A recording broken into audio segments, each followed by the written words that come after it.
Hello, everybody. Welcome to Nintendo Pow Block here on Boss Rush Network. I'm your host, the nice, excited Eddie V. Joining me is the one, the only bossman himself, Mr. Corey Derrick. Hello, good sir. Yes. Hello, Ed. It feels like, we took off a week, and then last week I did the little mini content update episode thing that we just to have something in the feed, right? Because we had a few days off, so I don't know. I wanted to make sure there was something in the feed to kind of explain what was going on. And I'll also, we have been literally buried in the sand with the bossy stuff, trying to get this stuff rolling because it's coming up soon. And right before we started recording this, I recorded our first session for that. So I'm not gonna lie to you, Ed, this became a lot more ambiguous. I don't want to say challenging or ambitious, because technically it's not in a lot of ways it's more ambitious than we did last year, but in some ways it's actually less ambitious because we're not all trying to record at the same time, right? So yeah, that actually makes it a lot easier from a production and directorial perspective. yes, but that also means you have to write out,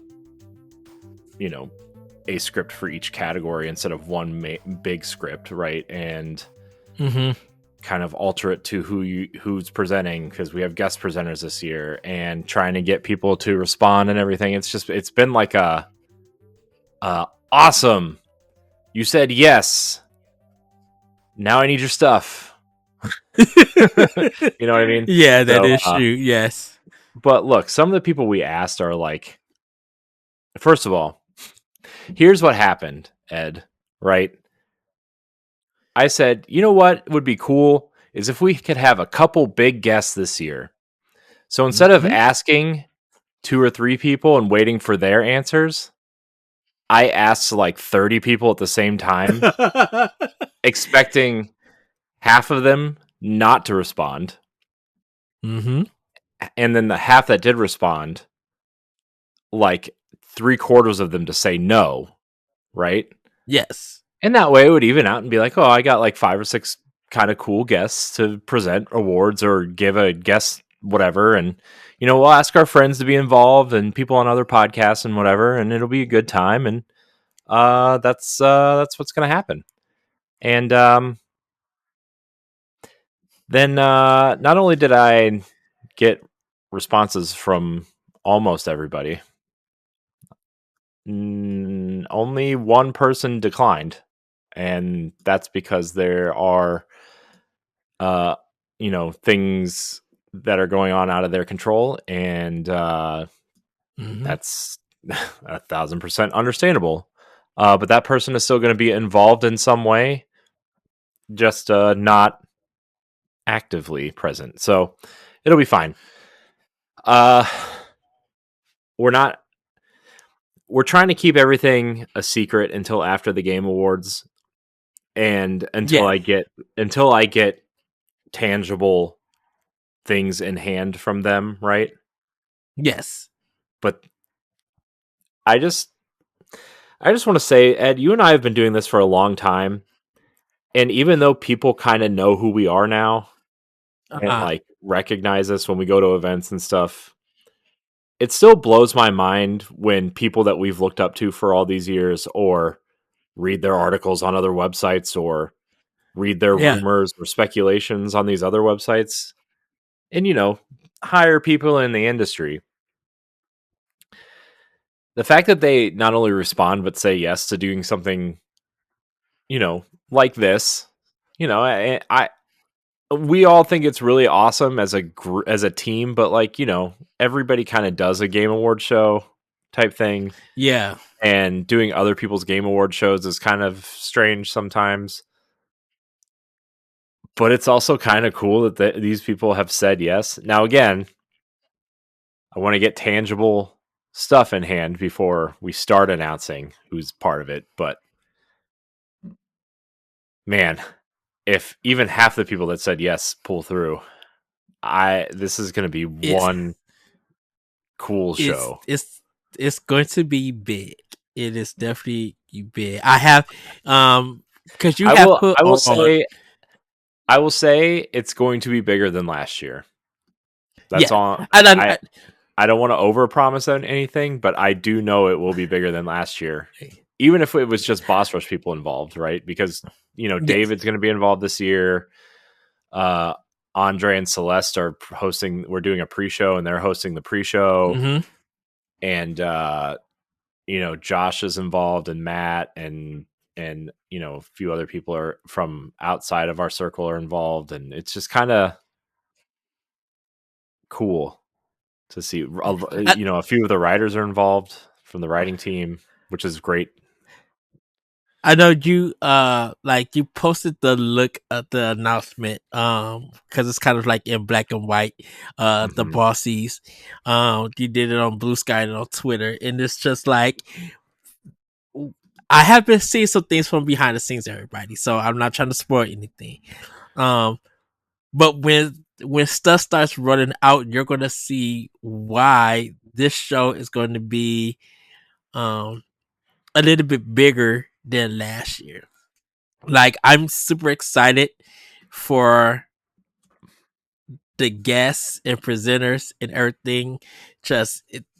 I cannot wait for this to when it goes live next year. Like, dude, I've been thinking about like what is my outfit look gonna be for presenting, because even though it's gonna be like from like how you guys see me now, I still want to be able to present or look presentable in a good fashion and everything, because this is not the normal game awards that a lot of people do in their community, and not a knock against them or anything, but with award shows, you kind of just think of, okay, what is the popular list, what is these popular games and stuff, and I think with us there's going to be a lot of surprises within the show for the games that get nominated and the games that win,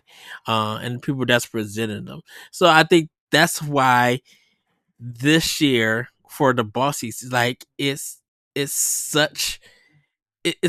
gonna be just not your average game awards. I'm about to say game awards. It's gonna be something that hopefully everybody tune in and watch together and be happy with the winners and the nominations that come out.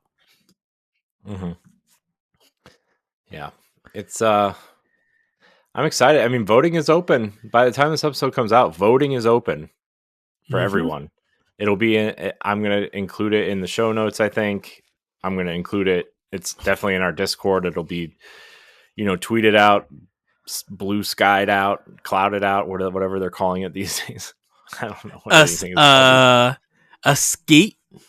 No, it a skeet. We're not calling. Nope, we're not doing that. Nope. I know. Nope. I'm just saying that's what they call it. That means something different for our generation, Ed. That nope. Oh yes. Nope. Definitely for me, who listens to a lot of Chicago ghetto house. The word skeet has a connotation to it. It has a way different meaning. I just think of early 2000s rap. That's all I think of. Need for Speed Underground's title music. Oh no, that's a throwback. Yeah, that's what I think of when I think of that word. Which I don't know why. It's just let's just that's how the cookies crumbles. Something crumbling. So the show is crumbling. Yes. Quickly. But yeah, everybody, I hope you guys do check out the Bossies next January 20th.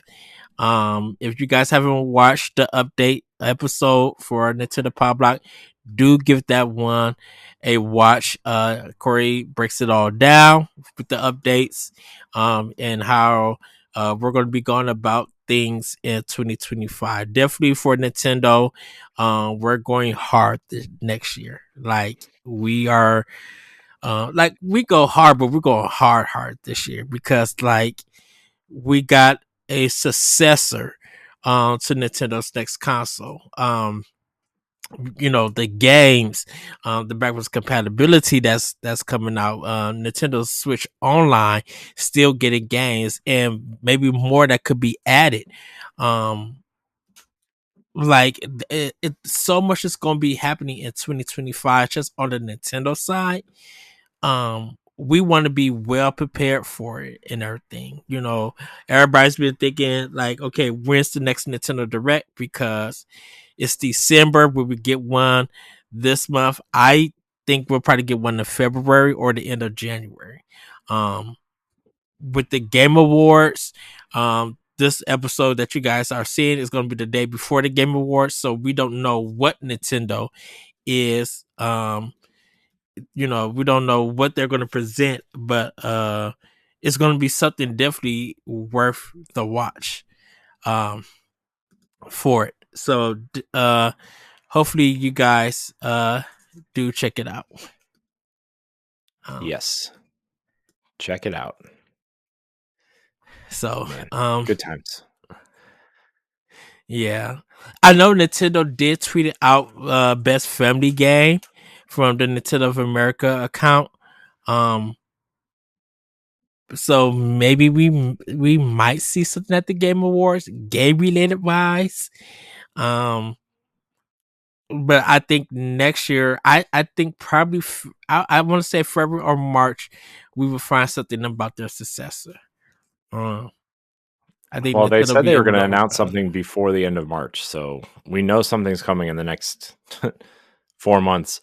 Hopefully not, dude. If we wake up on like Christmas morning or something and there's a trailer for the next console, Corey, we're gonna have to be on the mic. You have to be like, "Yay, kids, go enjoy your toys." We need to get on the mic, and like we would have to talk about it. God, that'd be so mean. That would be so mean. But it'll be a Christmas miracle for me, for us. Yeah, but it'd still be mean. I don't like it. You don't like it because you have thoughts about it all day, or I because it's just Christmas. because I'm busy. Remember the last time Nintendo announced a console? What was going on? Okay, I got married. yes. Okay, You was on your honeymoon. uh that was insane. I'm just like goodness. And that's all I'm saying. The crazy thing about it, Corey, is that Christmas Day as the 25th is on a Wednesday. So Yeah. and Nitty likes to drop stuff on Wednesdays, like news. Wednesdays or Fridays, they like to drop news. Yeah. With a random Nintendo Switch Online expansion game like on a Thursday night. Be like, Nintendo, really? You just gonna drop it like this and move on? It's just like y'all doing this in Japan. That's the reason why we're getting it. Yep. Man. So so but yeah, everybody, that's pretty much what's going on. But like I said, check out the go check out the update, and yeah, go vote for the bossies. Um, Yep. we are excited to see your reactions. We're excited to see what game will get the votes and everything. And then It's really interesting, Ed. Some of the games that I thought would definitely be on certain lists are not, and some games that I definitely think shouldn't be there are there, and they are there. That's all. That's all I'll say. Some of this stuff, look, I know I'm not as like deep in the games industry as I used to be, and that's fine, right? That's fine. Whatever. getting older. There is a lot more to pay attention to than there was even 5 years ago. That's fine. Whatever. But man, some of these games on this list I have never even heard of. And I'm like, what is this thing? Like, who are these characters? What is this game? You know, like, man, that's all I have to say, man. That's all I gotta. I was which Nintendo Direct was I watching? I think I was watching the last Nintendo Direct. Um I was just thinking about all of the games that they were shown in there. It was the one with Marvel vs. Capcom that I was watching. I was just like, man, even though that one was in June for the summer direct, um and I know I've been saying like Nintendo doesn't have to go hard this year. Uh Mhm. I'm literally kind of just taking it in to be like, yeah, I know Nintendo won't get a lot of representation, and there really has been competition um for a lot of games, third party and indie and Sony and Microsoft. Um, but I think with the competition, it's like a lot of these games are well earned to be nominated to compete against some Nintendo games and Nintendo Mhm. themselves, because there's so much choice out there. And enjoyment that people got from it. You know, me and you, we talk about Hellblade, Senua's Hellblade 2. No, I mean, sorry, Senua's Saga, Hellblade 2. Um, we talk about that game because it did it. I think, man, and this may be a personal thing for me, so I can't really speak for you, Corey. It really passed my expectations. It just did something that a lot of people are not commending Ninja Theory about. Like with the story, the direction, the art design, um shots that feel very, like when you talk about cinematic storytelling, this is cinematic storytelling. And I know it took a long time to get the 6-7 hour game to be what it is and everything, but I'm just like, I took a lot away from it, and just like, man, like Microsoft really um really believed in Ninja Theory and let them take their time with it. And I think when they do that, you get games like that. And so, you kind of realize, and I think if this is for a lot of people, various gamers, even here on Boss Rush, it's just like when you feel like a game has really earned its top spot, definitely from people who may not notice some things about it, it really feels that the competition of games this year was well earned and well deserved. Because just if a game just is popular for no reason or just being popular, sometimes that's not a good reason of why it's well deserved or well Mhm. earned. Mhm. Yeah. You know. Yeah. But It's yeah. yeah. Well, Corey, Games. you want to get into this house? Oh, go ahead. No, I was just saying words. It's fine. Nothing important. You want to get into this housekeeping? No. Sure. Why Oh, not? We're already okay. here.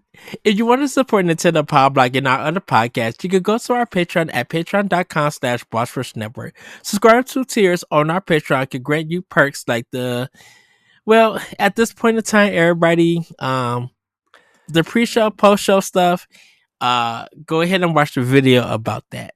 I would Yeah, say that.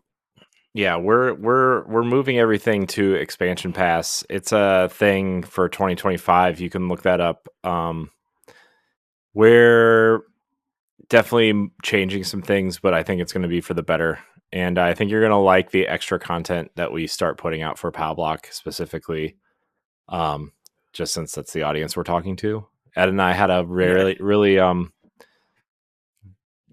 small but good conversation about content the other day. About Yes. the extra stuff. I think it's going to work out well. I think we're going to be good. It's going to be fun. Yes. Good, clean fun, they say. Yes. You still will have voting rights for Spoilercast and Video Game Book Club, exclusive question threads for Spotlight Podcast, and more. As always, though, your viewership and listenership is enough for us. Subscribe to the Boss Rush Network on YouTube and like this video. If you listen on Apple Podcasts or Spotify, or even if you don't, leave us a rating and a nice review on those platforms. You can find all of our betters, features, listicle reviews, and more on our website, bossrush.net. And everybody, please do go look at bossrush.net. Corey, you did a fantastic job with the redesign. I'm I just would say loving it. it's mediocre, but better than what we had. uh, yeah, but My go review. check that out. Good, not great. Too much water. 3 out of 5. Jeez. Rent don't buy. I don't know what's going on, man. Well, at this time, everybody, since the bosses are in pre-production and everything, I don't think we got anything upcoming at the moment as we're getting closer to end of the year.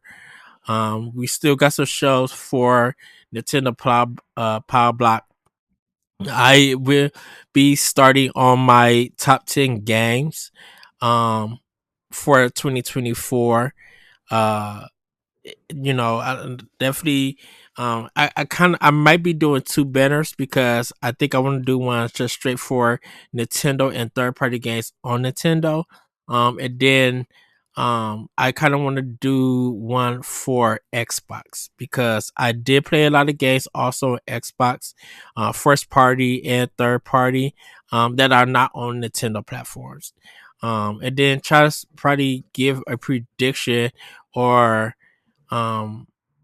my final like word for 2024, and how 2025 is looking, not just for games but just like something personal for me, that I'm hoping for. um I've been thinking about PAX East in May.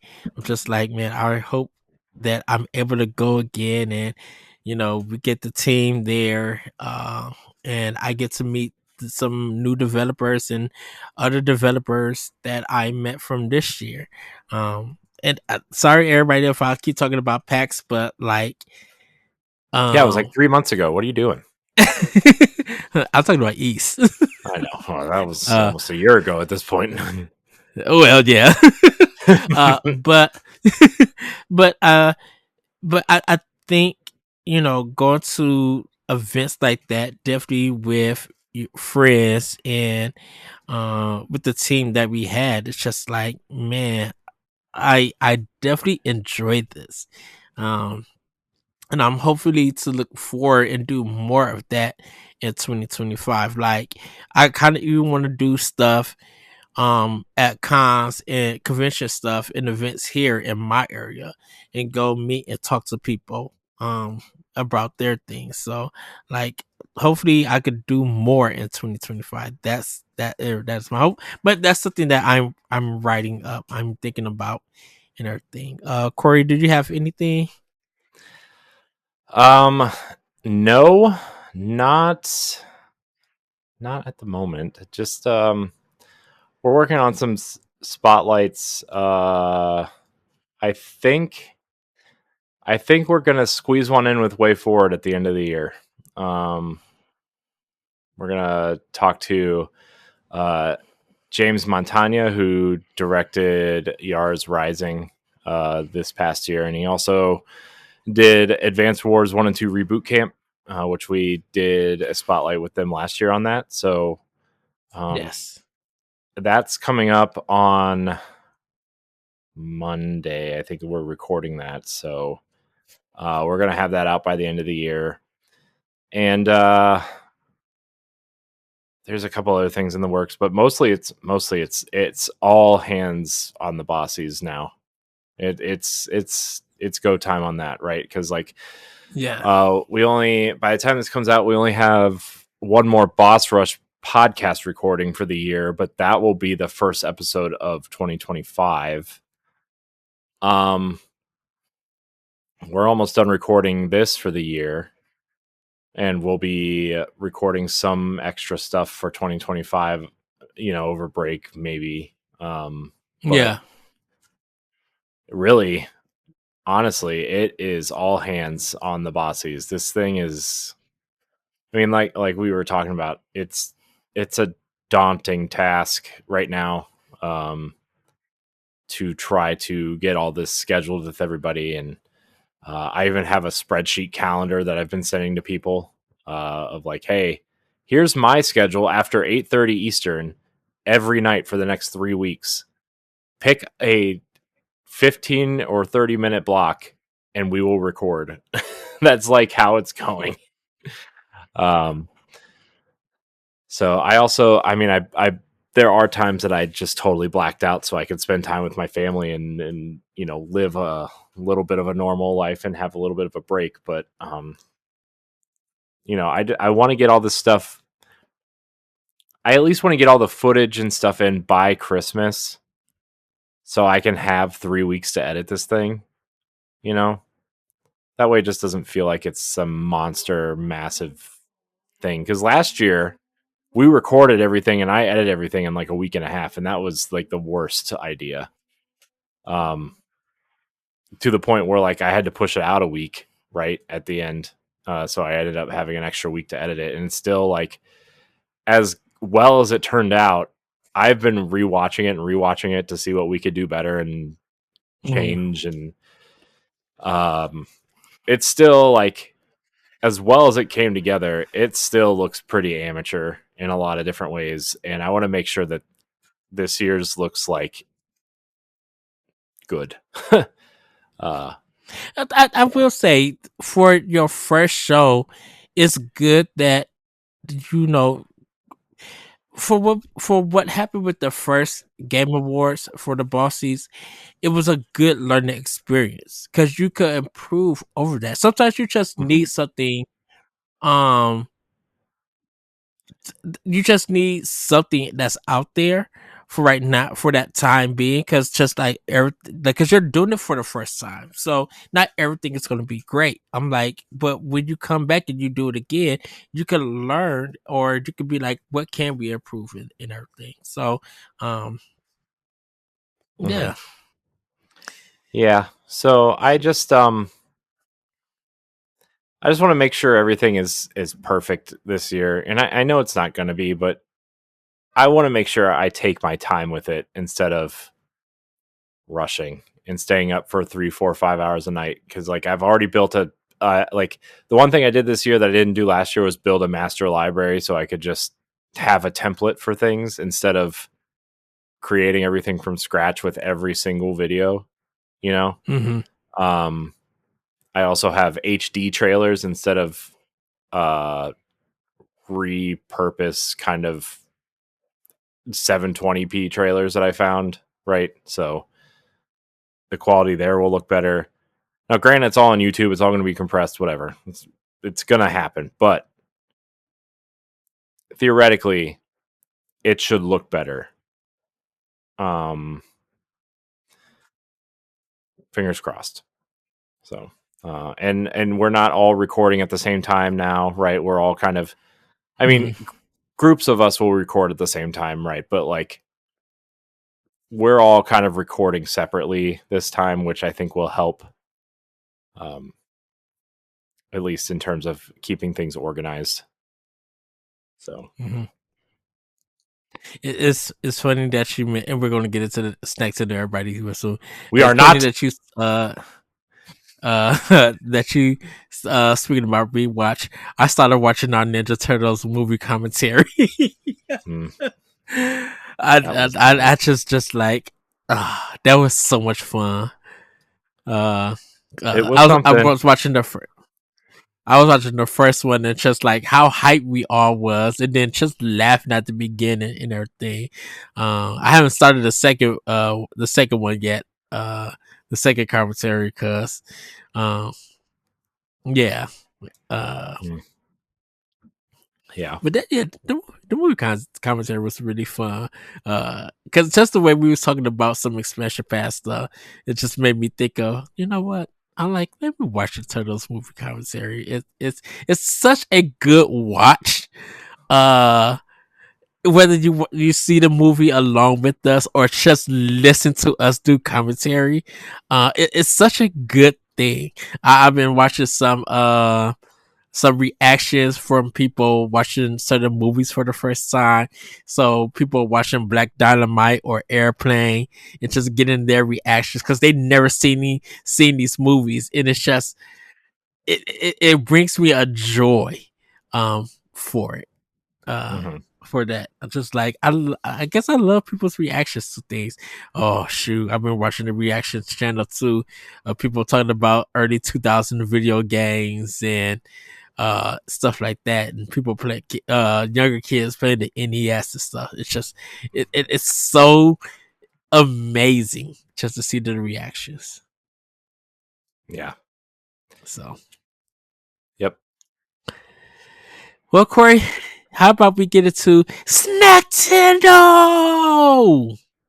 Yeah, And we it's could do been a that, I guess. while. It's been a while. Oh my gosh, I don't know why that popped into my head, but it did. And it was funny. Yes. Um so is it you want me to go first? Is that what you're telling me? Is that Uh, what we're doing? Um yeah, you I go ahead and can. go I first. just, wondering. Um I so I've been snacking on. So today, Ed, let me tell you a little bit about today. Since it's Saturday, my daughter had her ballet recital today, and we told her that if she Ah. did really well, we told her if she did really well, and she focused and paid attention, that we would take her to the ice cream place around here called Sweet Frog, and it's like Oh, frozen yogurt and nice. stuff. And she did really, really, really well.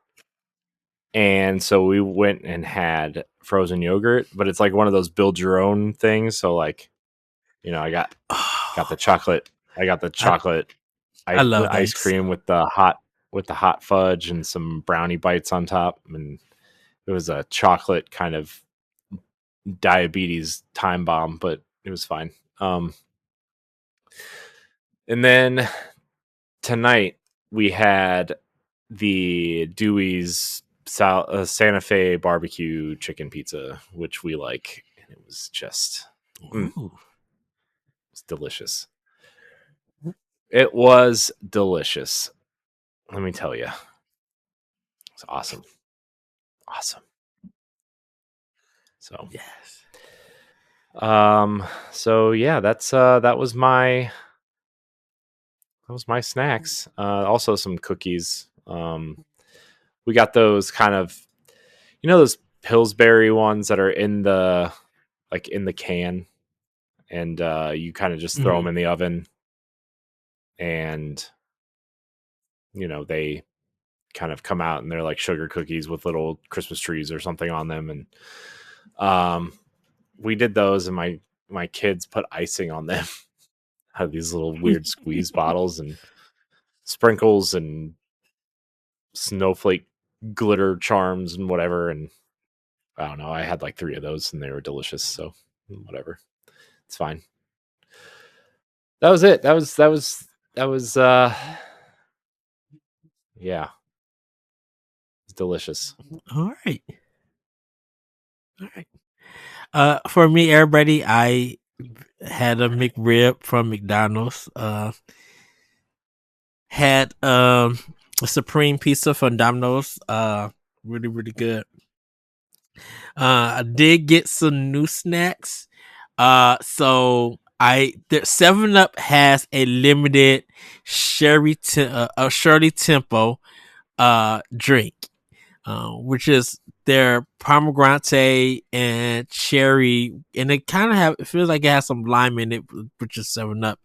Um, in it. And it's pretty good. Now I will say I've been drinking it warm. I have to try it with it being cold. Because it is a limited edition. We just got ours, I believe, Friday. At my job, and we had a 3 for $5 for the 2 liters. So I got 3 of the 2 liters, just to try it out. So I could have one for to be chill, and then just one like if it's warm, can you still taste it? Because normally with some drinks, the taste is different when it is cold versus room temperature. So I will say it's really good. I am enjoying it.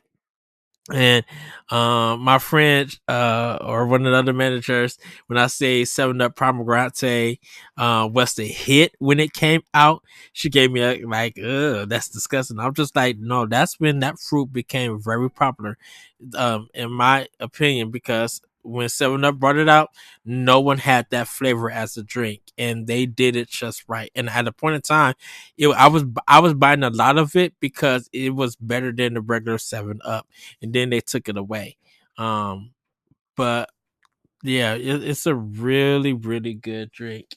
I did go to uh, the Pepperidge Farm store, and I have Ohio. I think that's the name of it, or Jai. These are soft baked lemon sugar cookies. They're brand new. So I have not got to try them out just yet. I wanted to show everybody that. And then I got some raspberry chocolate Milanos.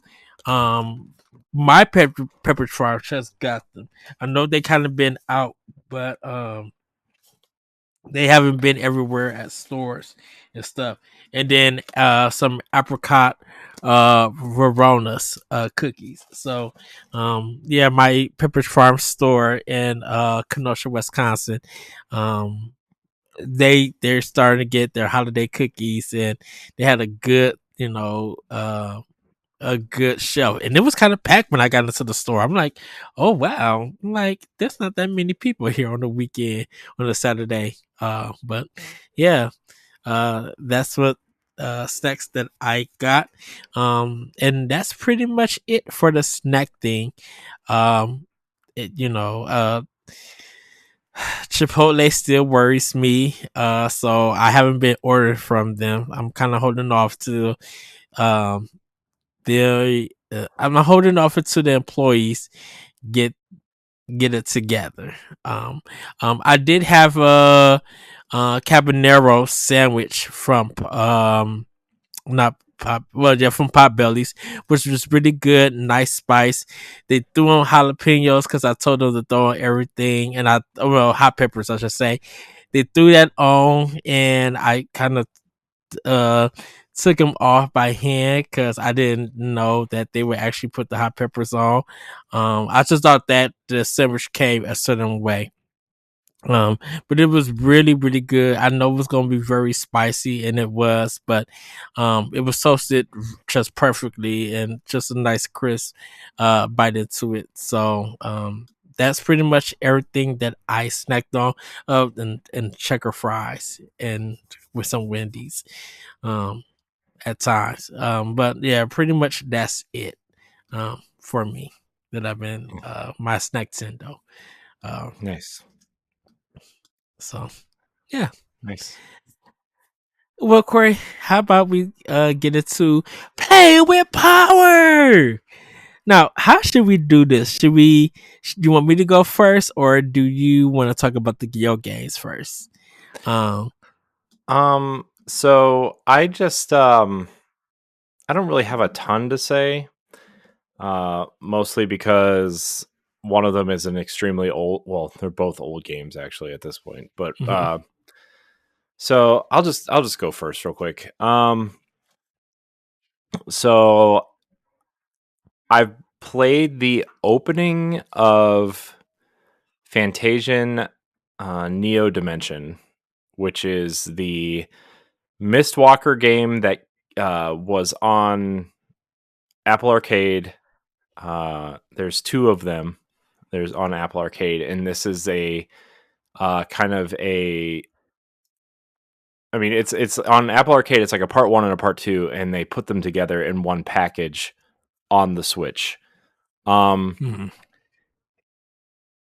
it's very interesting to see how they put a phone RPG on the Nintendo Switch because the battle system, like just the way it looks on screen.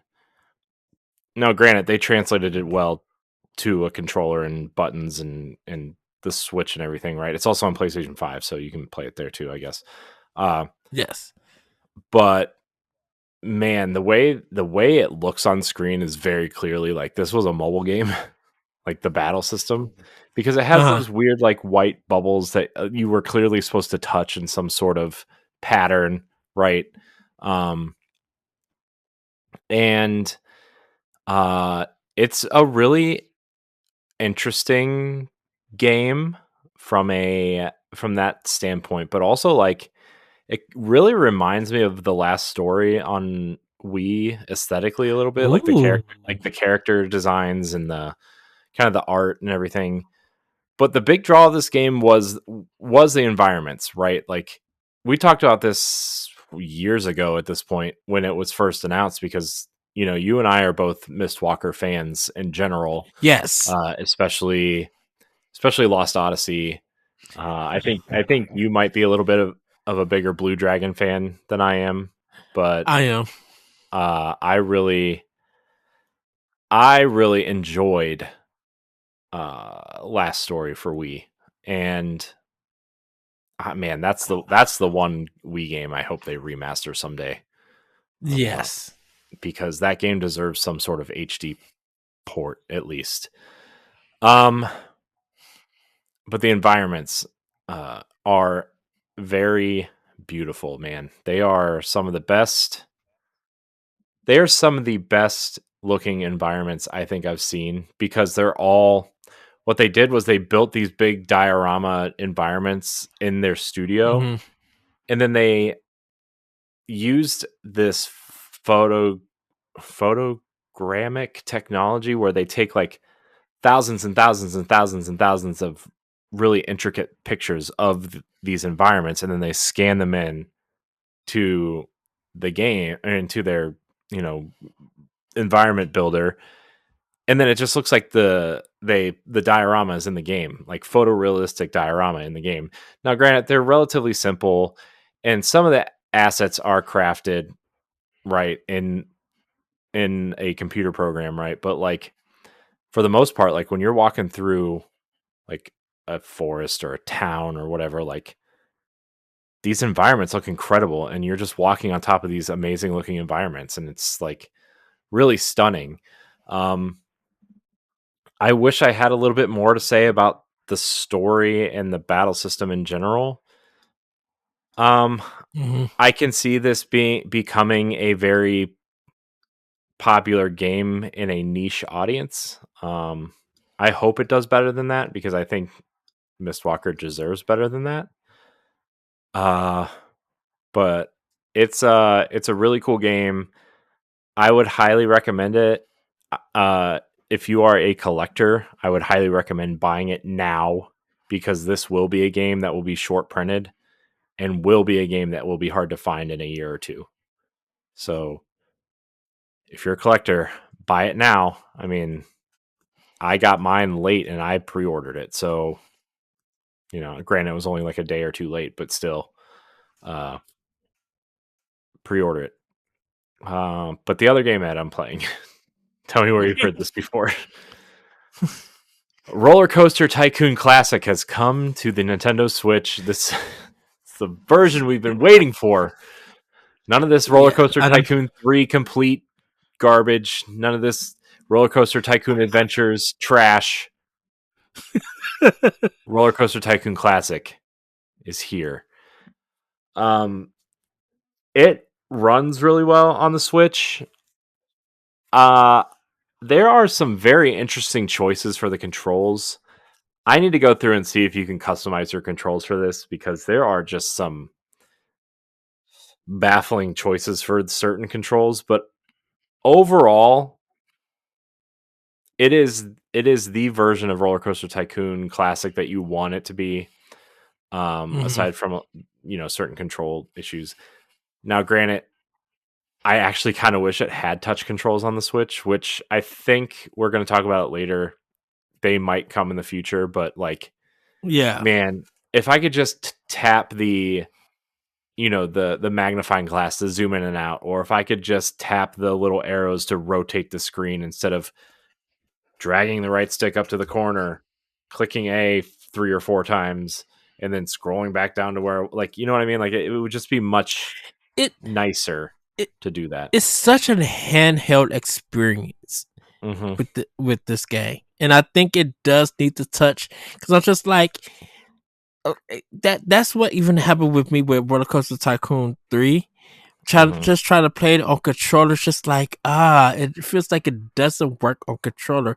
But if it has touch functionality, it is almost in a in a certain way almost equal to using a mouse and playing it on a PC. Because I think that's with me. It's like I got used to playing those games with the mouse on PC. Hmm. Yeah. Um, I wish, yeah, I wish it would have touch controls. I wish like A and B were accept and back out or delete. Um, it has this really weird thing where like B has some kind of weird function on the Switch, but you hold it down to delete stuff, Hmm? and it Weird. has but like from what I can tell, X and Y aren't utilized at all. So I'm like, why didn't you just have like X be delete something, right? Or Y be delete something, and X be something else, right? Like why, or like why don't the triggers rotate the uh the item that you're trying to place, right? So uh now granted, I did notice that the D-pad rotates stuff for you, which is nice, but like I'm like, why can't I rotate the camera with the triggers, right? That's the Mhm. thing that bothers me. Is like, why, if I can rotate the items with the D-pad, why can't I rotate the camera with the triggers? There are definitely some control issues I have with this, but overall it is a nice handheld experience. It's the handheld experience I've been waiting for a long time, because Roller Coaster Tycoon Classic is on the iPhone, right? It's pretty bad Yes. there. Um, to the point where like I bought it and I tried so hard to play it with these, and it just wasn't working for me. I can't, and it's a me thing, it's a phone thing, right? I cannot play games on a phone unless it's built for the phone, right? Like Threes is a very fun game that I like. Um, Disney Emoji Blitz was a game that I played for a long time. Mario Run was an okay phone game. Like games that are meant for phones. Even the Fire Emblem game on phones is fun. But man, Yeah. this game was Roller Coaster Tycoon was not made for a phone. It does not need to be there. And I rest my case. All right. Anything else, Corey? I played some games with my kids. My son is like really obsessed with Shredder's Revenge, so we've been playing through that together. We've been playing the whole thing together. Actually, we started from the very beginning, Uh huh. and we're on the 10th level right now. Uh, he loves it, so it's pretty cool to watch him. Like, I just figured like he wants to play something more intense, because I was like, well, how do I get him to learn how to like run and jump, right? So we played a little bit of Mario Wonder. Mario Wonder's a little bit too hard for him right now. He's only 3. So then I was like, maybe I Oh, should start him with something like Pac-Man, because that seems, I mean, all you do is move him up and down, left and right, and that seems, yeah. for his dexterity and his comprehension, that seems easy. But it's not exciting for him, really, you know? So I was like, what is fun? And I was like, oh, beat 'em ups are fun because all you do is like move left and right and mash buttons. I'm like, Right. yes. And like if he needs to jump, we can work on the jumping without it having to be a major part of the game, right? Like there are parts where, in the sewer there's like, levels of elevation that you need to jump up to, and the water levels down here and you need to jump up onto the platform, whatever. That was easy enough to teach him, right? And he started understanding. Um so that's been really fun. He's really excited. He's really into Power Rangers, actually. And so like that Power Rangers game is going to be out Oh, in a couple days, and yeah. I'm excited. I would like to get through Ninja Turtles with him before we play Power Rangers, but um that one's going to get him cuz he loves Power Rangers. Uh Mostly because there's robots that transform. I was like, wait till I tell you about Transformers. Oh, uh he's gonna cuz get he's like, that's a ride of a history. yeah, cuz he's like, this dinosaur robot turns into a man robot. And I'm like, let me tell you. Let me tell you about Transformers. So that's been fun, and uh we've all been playing Mario Kart together. Um they love playing Mario Kart together. Even though I have to turn on all like the kid friendly, like stay on the course, go by yourself, whatever type thing. My daughter is actually really into the controller gyro steering. Mhm. She loves it. She has me turn it on all the time to the point where like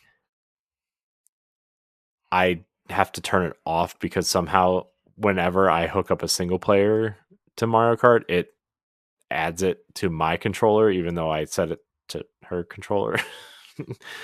So it's awful because I hate it. Although it just makes it to the to the tablet generation, that makes sense for them, which Yes. is nice, I guess. So there's that. Also, my daughter, like, she really wants to get good at Mario Kart. So I've been letting her do time trials by herself to get used to the controls and get Ooh. used to like driving by herself, right? Like pressing the Yeah. gas, um, learning how to drift. She like really wants to be good at Mario Kart. So I'm like, okay, we're gonna sit down and we're gonna, take some time, and I'm gonna show you how to drive, and Le- you know, learn the mechanics. hmm and no, I mean, there's no items on the course to like distract her, right? Except for the 3 mushrooms that you get, which she always uses right away. Uh, Yeah. uh, you know, so that's what I've been playing. There's something else I was playing too recently. Uh, what were we playing? Oh, the Disney Dreamlight Valley update came out. Uh, so the new Nightmare I, Before Christmas update kind of event is out, and Sally is the new character. So that's out, and then okay. the new expansion is out, but I haven't even played it Rift in Time yet, so I haven't. Don't get me started. By the way, I got my Xbox thing that the thing where it tells you your most played games on Xbox in Xbox. review. Yeah. Yeah. Well, obviously the number one game was Destiny. Not a huge surprise there. The second game on there was Disney Dreamlight Valley. I'm like, but I play most of my game on Switch. What do you mean? But it counted the Switch time because it looks at the time in the cloud save, and the last time Yeah. I played it was on Xbox, so it took the cloud save on Xbox's time. And I'm Oh like, wow. oh man, oh man, we gotta fix that. But it was pretty funny. It got a good chuckle out of me to you know get that. So I loved it. I thought it was funny. I just thought it was funny. But yeah, that's all I've been playing though, Ed.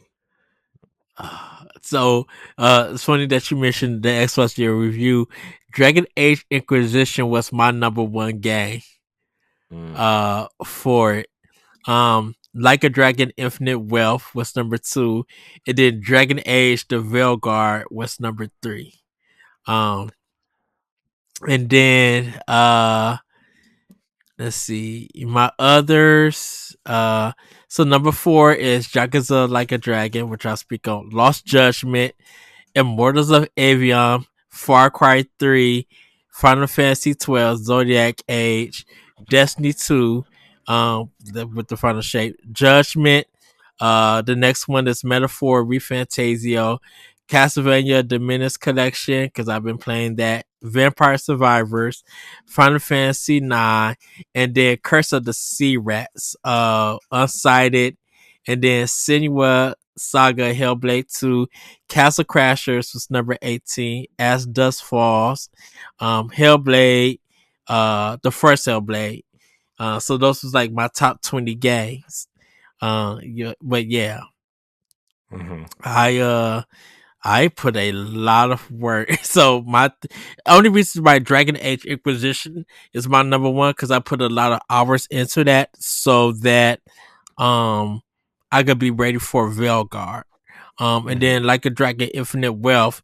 I played that first because I brought it, but I left it in the package. I'm like, I need to play this game for 2024. And that's why I'm playing the first one. So I kind of did it. Like my Yakuza list is almost complete with the side games. I still got to beat Like a Dragon Ishin. I still got to get the man who forgot his name. I got to get that one still. But I could get into what I've been playing with Power, which is Like a Dragon, Yakuza Like a Dragon. I'm close to the end of that game, so I'll be done with that. Enjoying it. I think Infinite Wealth is better in a lot of ways. Um, so I am playing that, getting close to the end with that. Um, I did play Star Wars Outlaws. Finally got that game. And definitely enjoying it. I got to put some more time in it. The gunplay is really good. Like the battles and stuff, they're really fun. But I still been doing some stealth things here and there. I haven't like got to explore the world just yet, but I'm excited to do that. And then last but not least, Tomb Raider, the the new ones, like for the modern Tomb Raiders. I've been playing that, so I started with the first one because I bought the Tomb Raider Anniversary Collection.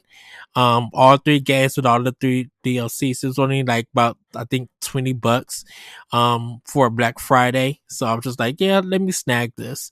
Um Got that all on my Xbox and been playing that. I am going to be returning to my Switch with Brotherhood and Horizon Lego because I also got the Tomb Raider Deluxe Edition of Tomb Raider 1, 2, and 3 that came out. But I got that all on cartridge, so I'm excited to play all of that. There's a lot that I'm trying to play before the end of 2024 and everything. So uh yeah, that's pretty much what I've been playing with Power. I haven't picked up um Roller Coaster Tycoon just yet because I am waiting for Indiana Jones and the Great Circle to come out. um and I'm excited to play that. It's been getting good reviews. um I think it's like an 85 or 83 or 85 on Metacritic right now.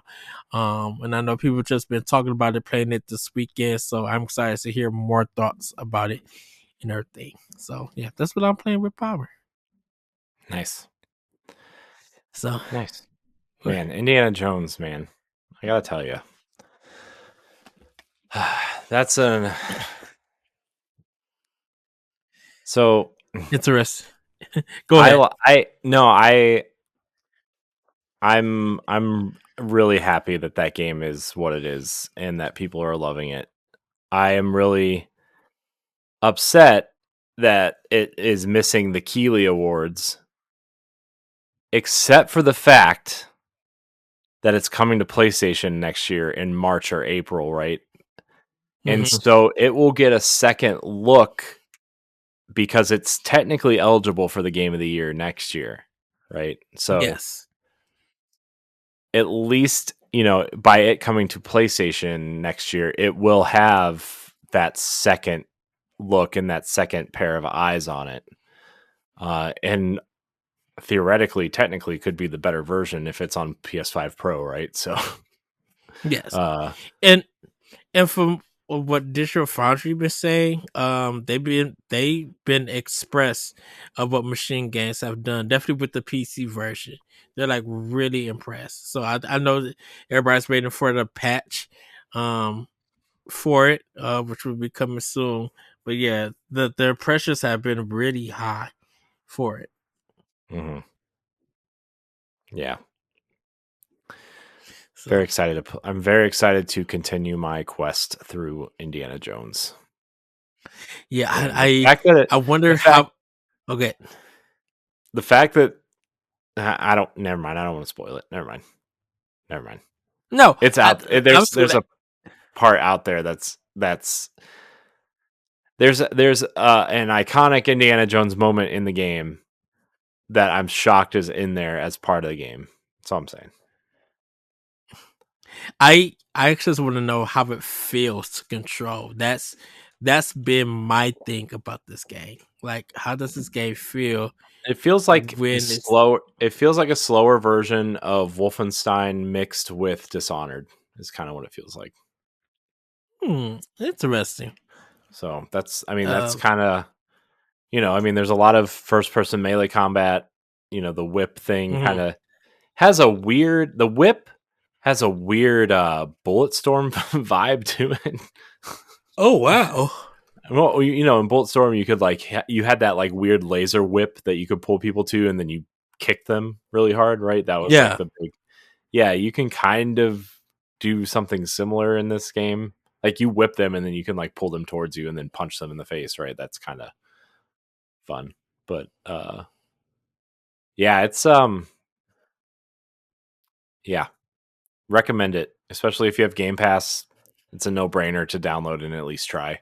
Troy Baker sounds just like Harrison Ford. Like there are points where you can't even tell that it's not Harrison Ford.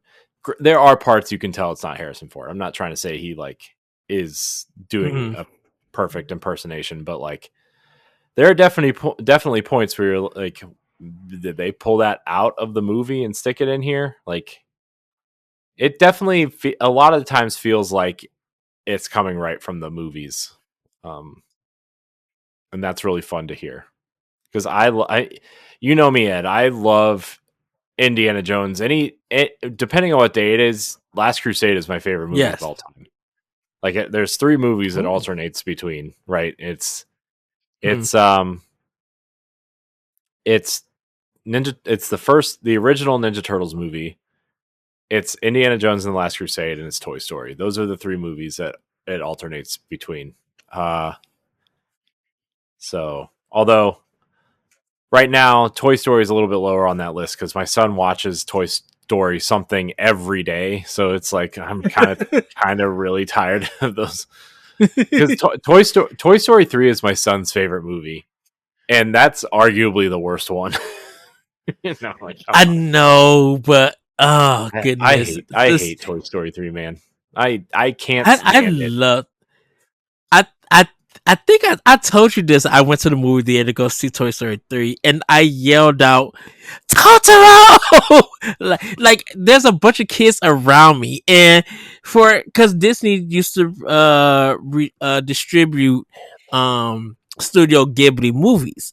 So to see Totoro in it, to see Studio Ghibli have him and me screaming out Totoro like that around some kids, I got super happy, dude. Mhm. Uh, with it. I think Yeah. I need to do a run of the Toy Story movies, like just rewatch them. Same thing with Indiana Jones. I need to rewatch it. I It still need to watch Crystal Skull. I haven't seen it yet. oh man, that one. I'm a Crystal Skull defender. I don't care what I, anybody else I, has wa- to say. I wonder if it's like super camp. Like I'm gonna It's watch it not. and laugh. It just feels like Indiana Jones, but Harrison Mm, Ford is old, and they have that weird, like, you know how every movie in the mid 2000s and like the 2010s, like every time period movie had that weird kind of sepia tone filter over it to make it feel like it's an old period piece movie, right? mm, Like it has one of those on it, and it's like it doesn't need that. And Dial of Destiny has that too, and I'm like, I don't want that on a movie. You can tell by the cars and the way they're dressed and the makeup and the hair that it's set in the 50s. I don't need this weird time period whatever. I think Crystal Skull is okay up until maybe the last 10 minutes is kind of like, okay, this is weird. But uh but also it's no weirder than a magical box that melts people's faces off. Okay, I'm just, mm. you write it down on paper, they don't seem as weird, or like a mystical man who rips people's hearts out and it catches on fire as they lower someone into a pit. I'm just saying, it's not weirder than that. It's the way it plays out on screen, little strange, but the events that play out. Okay, I'm just saying. I'm Okay. just saying. The magical box that melts people's faces, the heart that ripped out and catches on fire.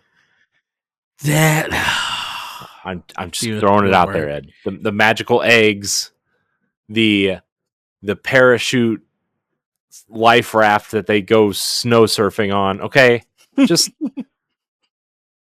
there's a lot of weird stuff that happens in Indiana Jones. This is not the weirdest thing that happens in Indiana Jones. This is, the discovery of, that's, anyways, I could go on a whole thing. This could be a whole thing, and help get me out of here. Uh, Well, everybody, we are back, and you know what time it is. It is time for Family News. Corey, take it away. Yes. that is true. So our first story here, Ed. It's it sounds like it's about that time we're going to get that flood of Kirby games that marks the end of the console's life cycle. I just felt so everybody just a side story. Corey texted me yesterday with this news, and I could just like, is that the 3DS game?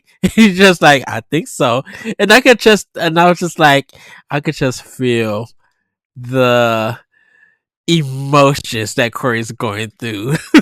It's just like, this is something that's just like, nobody asked for this, but go forth. Nobody asked for this. Okay, look, Robobot is probably one of the better Kirby games, but also, it's another Kirby game. And we're gonna get into the story. I think even with all the Donkey Kong stuff that's coming to Switch, the way that Mario and like Zelda kind of almost have their whole library. I think Mario does have his whole library. Well, no, because No, like the Wii games. Galaxy 2 is Yeah, missing. yes. So I'm thinking like it feels like Nintendo is trying to bring all of their games and library on one platform, or between their consoles. Um, that's my idea. with it. I need to actually see. I wonder which series has the most on the Switch. Um, with their past and present titles from the series. Uh, but go for it, Corey. I'm sorry.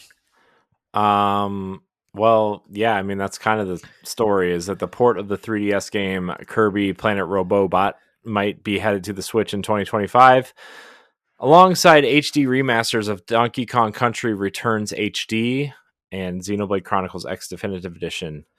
With only new first party games announced being Pokemon Legends ZA, which I think a lot of people kind of forget has already been has been announced, Yes.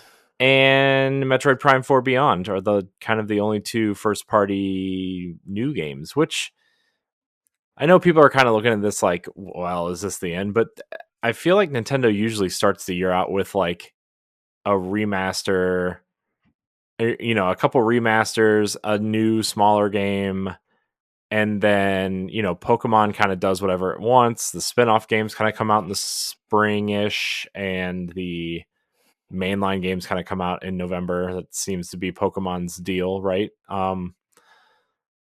And then Metroid is going to be the new game in the first half of next year, maybe, probably. So that's my.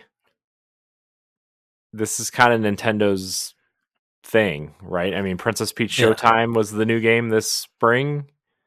Uh, it was surrounded by a bunch of remakes and remasters. So I don't know, man. I don't. I I get it. Yeah, the Switch is coming to its end, right? That's not a secret, Yes. but like this is still following the trend Nintendo's been having for a while, you know. So it's just another Kirby game. That's my biggest takeaway from this. Well, I know we've been talking about, you know, 3DS and DS games coming to the Switch. Um and the possibility of that library, you know, in a certain way being reworked to fit a console space. Um it's something that Nintendo it feels like that they're exploring more. You know, we got Luigi's 2 Dark Moon on on it. And we got like the Castlevania DS collection. We got that how Konami's been working with that. So like they're the past handheld games as a possibility of having um or actually being a good business for Nintendo and other companies with the current Switch and maybe going into their future hardware that they continue that trend. So, and if it's making them money, why not put it out? Yeah, yeah. I mean, Kirby's popular. I'm not trying to. It's just it's Kirby, man. Like Yeah, there are plenty of other games you could remaster before a Kirby game. I, Although I this is I going to think be a hot take. Go ahead. Oh, I was just gonna say, I guess at this point, like if your console's coming to an end, whatever, you're gonna want to save whatever these other remakes or remasters are. Hmm. Um, you're gonna want to save them for the next console, right? To kind of push the next console, even if they are backwards compatible or forwards compatible or Yes. whatever games. So I so this is gonna be a hot take, and I know I'm gonna get words about this. I'm probably gonna even get a look from Corey for this one. But I think Kirby is like Nintendo's Call of Duty my in a good sense.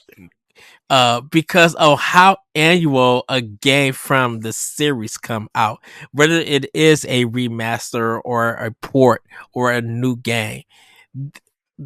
um I feel like there's more Kirby games that come out than Call of Duty.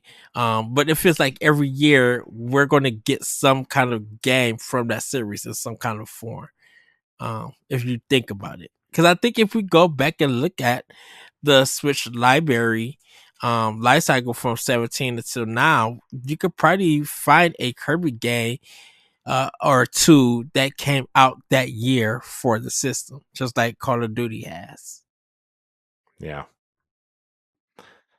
I thought you were going to say that it's a very popular franchise that everybody seems to hate. Um, Oh no, nah. that was a joke, sort of. Um, yeah. Anyways, that's I don't know if there's anything else to say on that. We spent way more time on that than I thought we were going to. But next story. There's a survey out by NN Games, IN Games, NN Games. I think it. Okay.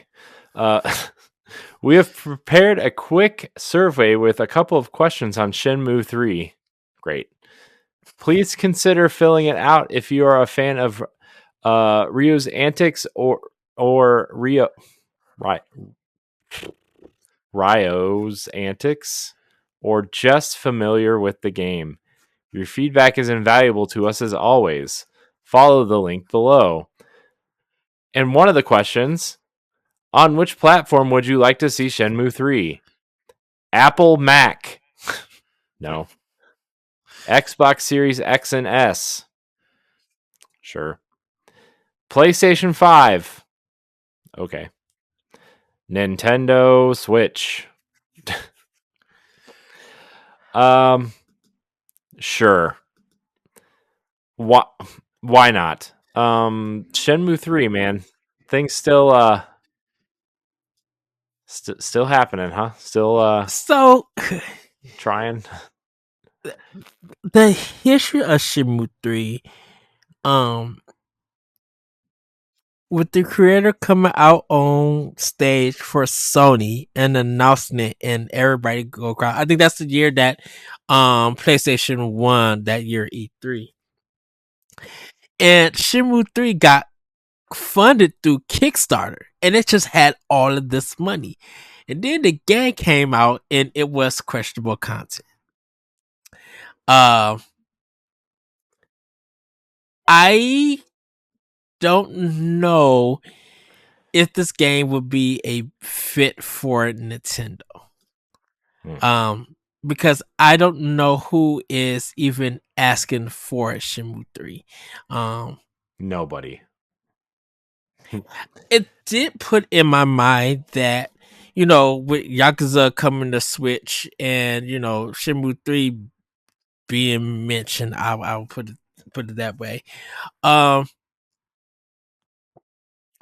kind of figuring out, I'm like, Sega, what's going on with you guys?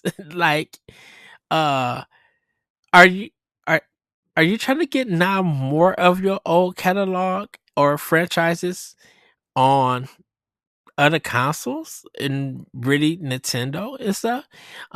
As for Shenmue 3, I don't think Sega published it with Shenmue 3. Um, I don't think they did either. Didn't Sony make a big deal about them being on stage at their press conference somewhere announcing yeah, a Kickstarter on the PlayStation stage, which is weird. yeah, cause even I think Sony put in some money for the developing for or the $1 million. marketing. So, and I just remember that game, not from what people said, not really answering a lot of stuff, and that the game was just boring in so many ways. Um, so I don't know.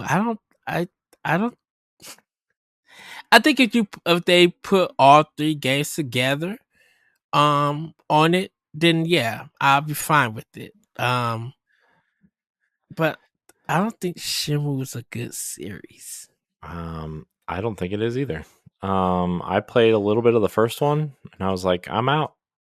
I think here's the thing though.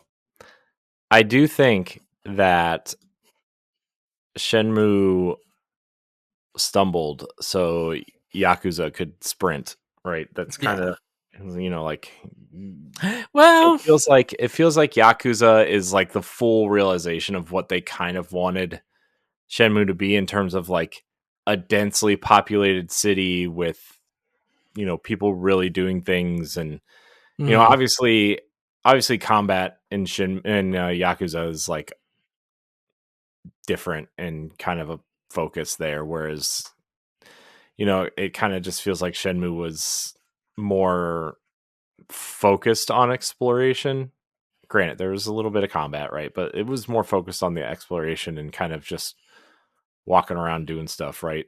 And Yakuza is more focused on whatever it's focused. It's focused on pirates this month, so I don't know what's going on in that series anymore. It's it's Um, it's it's wacky. if you go by the PlayStation 2 Yakuza instead of the modern versions and stuff, you can see what they were going for. I mean, yeah, they were going for this open world feel, but since Yakuza was so Japanese heavy, um, it was hard for people who played the original games 1 and 2 on PlayStation 2 to understand what the series could be and was about. It wasn't until Shenmue came out, and then when Yakuza kept staying on PlayStation and got these modern remakes, or got this new look to it, did people understand how great the Yakuza series was. But Shenmue 1 was Dreamcast, Shenmue 2 was Xbox, and then Shenmue 3 was on PlayStation 4. So it's been on 3 different systems. And even though it was supposed to be about Ryo finding his dad and everything, it became a monotonous life simulator in some sense. You had to um uh work the work equipment and stuff. You had to try to get money and everything. And it just felt like the game took so long, and it lost its purpose on what the game was supposed to be. So, and I think each game, I think Shenmue 2 may be better, that I think a lot of people like, but I know just like when that game came out on the Dreamcast, it was just like a nope for a lot of people. Yeah, it's it was definitely a choice, right? And Mhm. it's I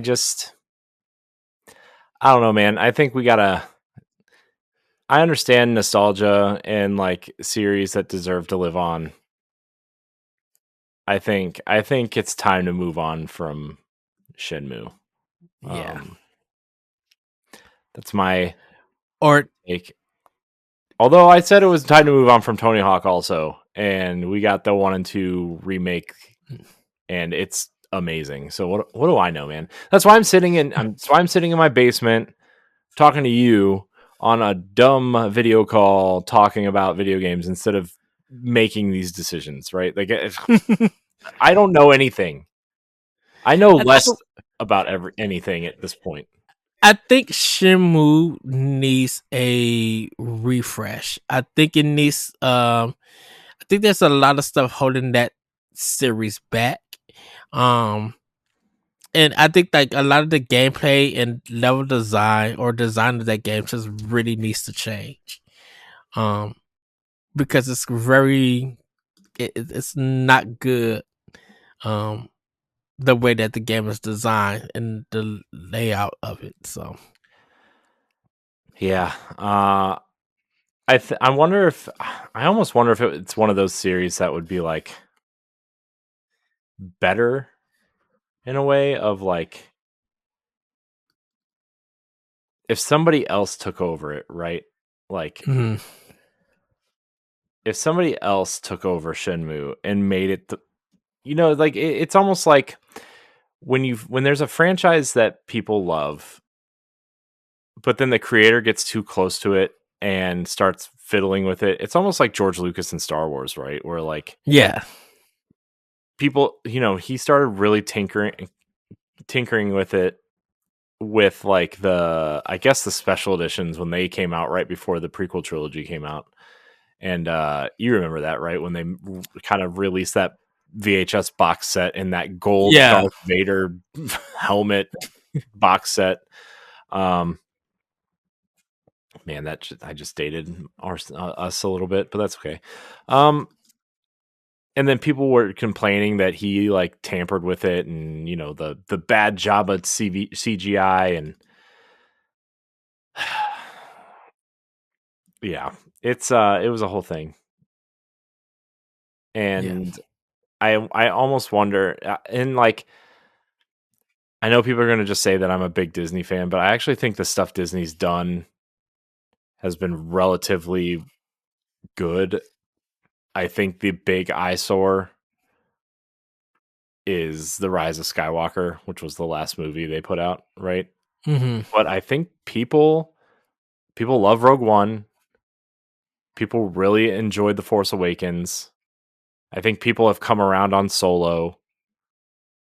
The Last Jedi's divisive, but I know people that like it and people that don't, right? I mean, they're whatever. And then people love most of the TV shows that are going on. Like people love The Mandalorian, people love Ahsoka, people loved Obi-Wan from what have been hearing, like Skeleton Crew seems to be doing pretty well. The only thing that seemed to bomb was Book of Boba Fett, and then the Acolyte, that was the Yeah. Jedi Samurai show that was out, right? So I don't know, man. I think people just we need to make new things. We need new things, you know? Ooh, this we're gonna move on because now we're Right. just gonna cry a little bit. I can't do that right now. Where did the dock go? Did I close the dock? Oh my gosh, Ed, I'm so dumb. Hold on, Ed, I have a Yes. question for you. Yes. Why did the chicken cross the road? Because it was trying to get to the other Because side. it was trying to look at this Switch 2 rumor that has Oh seemingly been wow. confirmed by 6 developers. Um, so there have been a lot of strange, strange News. rumors coming out about the Switch 2, and they're all variations of the same rumor. Where it's we've read about the power, we've read about the increase in RAM, and to have 3 times the processing and whatever, right? And Nvidia's kind of, some of that stuff has leaked out and whatever, right? Yeah. It's out there. uh well, it seems like the general knowledge of this stuff has been outed by quite a few publishers, Hmm. including some larger ones that you may have heard of. It's it's time, man. It's coming. I don't know if you read this article or some of the other ones that have been coming out, Ed, but 3 times the RAM of the original, potentially could have performance boost on backwards compatible Switch games. The console obviously going to be revealed within the next 4 months because Nintendo has said so. Uh, they're going to port 3DS games to this thing, to which they've already been doing. So I don't know why that's a crazy rumor going around, but Right. um, yeah, man, I think the Switch 2 is it's coming, it's happening, and it's uh supposedly the more they wait, the more powerful this thing is going to be, which Nintendo's never run quite on power, right? But like some of these things are saying it's going to start pushing somewhere between the Series S and the Series X and PlayStation 5 now in terms of power, which is not unheard of because that's kind of what the ROG Ally and the Steam Deck do at this point. Yeah. And it certain settings and variations, right? But obviously those machines are way more expensive, you would say. Yeah. They're also handheld PCs, so they can do a lot more. And Nintendo's Mhm. going to be a dedicated handheld or dedicated game machine. Um, I don't know, man. This seems. I wonder how much of this stuff is really going to come to fruition because we kind of thought a lot of things about the Switch, and I mean, it didn't even get Netflix and Disney Plus, right? It has Hulu and it has YouTube, and those are like the two video A apps. Crunchyroll Well, for anime. well, for weirdos. Hey, well, I'm I'm just a kidding. weirdo, so I'm just because I kidding. own I own all three. So I'm sure if I um, watched some sort of anime, I would probably like it. I just, it's A, not I your don't know bag. I don't know where to start. I don't want to go backwards. And then you look, you see things like One Piece that have like 1,200 episodes. You're like, nah, Mhm. I'm good. Nope. I think like Samurai Champloo would be good for you. Something that's like 26 episodes, Mm. and they're 30 minutes. I think you'll probably like the music, the storyline, and everything. It's a very great show. I think you get into it. Um, I just want to say this, regardless of all the rumors, what people are saying, I want to know, is the commercial recorded for the next console? Because the moment that commercial is recorded, of course, everybody who is in that production is going to be under NDA. Like they can't say anything. Oh, yeah, sure. But once that if someone knows that they landed a big major commercial and it has Nintendo's next console in it, I man, or if Nintendo is doing it themselves, that's when we know that something big is happening. Mm-hmm. You know, so it to me, my thing is, if there is a commercial for their next console, if it's recorded, edited, and ready to roll out when they get ready to announce this, then we're gonna know that the next console is there. But I think at this point in time, um, I think everything in the story that is nothing new. We already know that they're gonna announce some stuff. Um, the backwards compatible stuff that we knew about. I'm assuming that it will, with with the chips that's in it, and stuff, that it will increase or improve um Switch games, or the older, because it's on new hardware. We call it the smart delivery tactic, like Mm-hmm. Xbox. But my thing is, I want to know if there is commercial, because if there is a commercial that's out that's been recorded, and somehow I'm assuming it's going to be in-house Nintendo doing the editing and everything, and making sure that no other company knows what's going on. That's the only way. Mm-hmm. And even the actor is going to be like, y'all got to keep your mouth closed about this. Yeah. You know. Yeah. So Yeah. I just, man, the Switch 2, I'm, I'm ready for this thing, man. Like I play my Switch every day at some point, whether it's for 10 minutes or for 2 hours, whatever, right? mhm. Like it's been my go-to gaming machine for since it came out, essentially. Same. Unless I'm playing unless I'm deep into Destiny, right? Like the Switch is my go-to gaming machine, and I just I love this thing. I want the Switch 2. My dream would just be, I want the Switch 2 to be exactly the same, like the Xbox. The Xbox was exactly the same. It's just more powerful, and it made the old games run better, right? Yes. That's all I want. That's all I want, you know? And it's like, and technically PlayStation does that too, but you got to pay for it. It's just like, that's all I want from Nintendo. Is like, I love the experience of the Switch. Like I can play Roller Coaster Tycoon. You put Destiny on this thing, I'm getting rid of everything else. That's all I'm saying.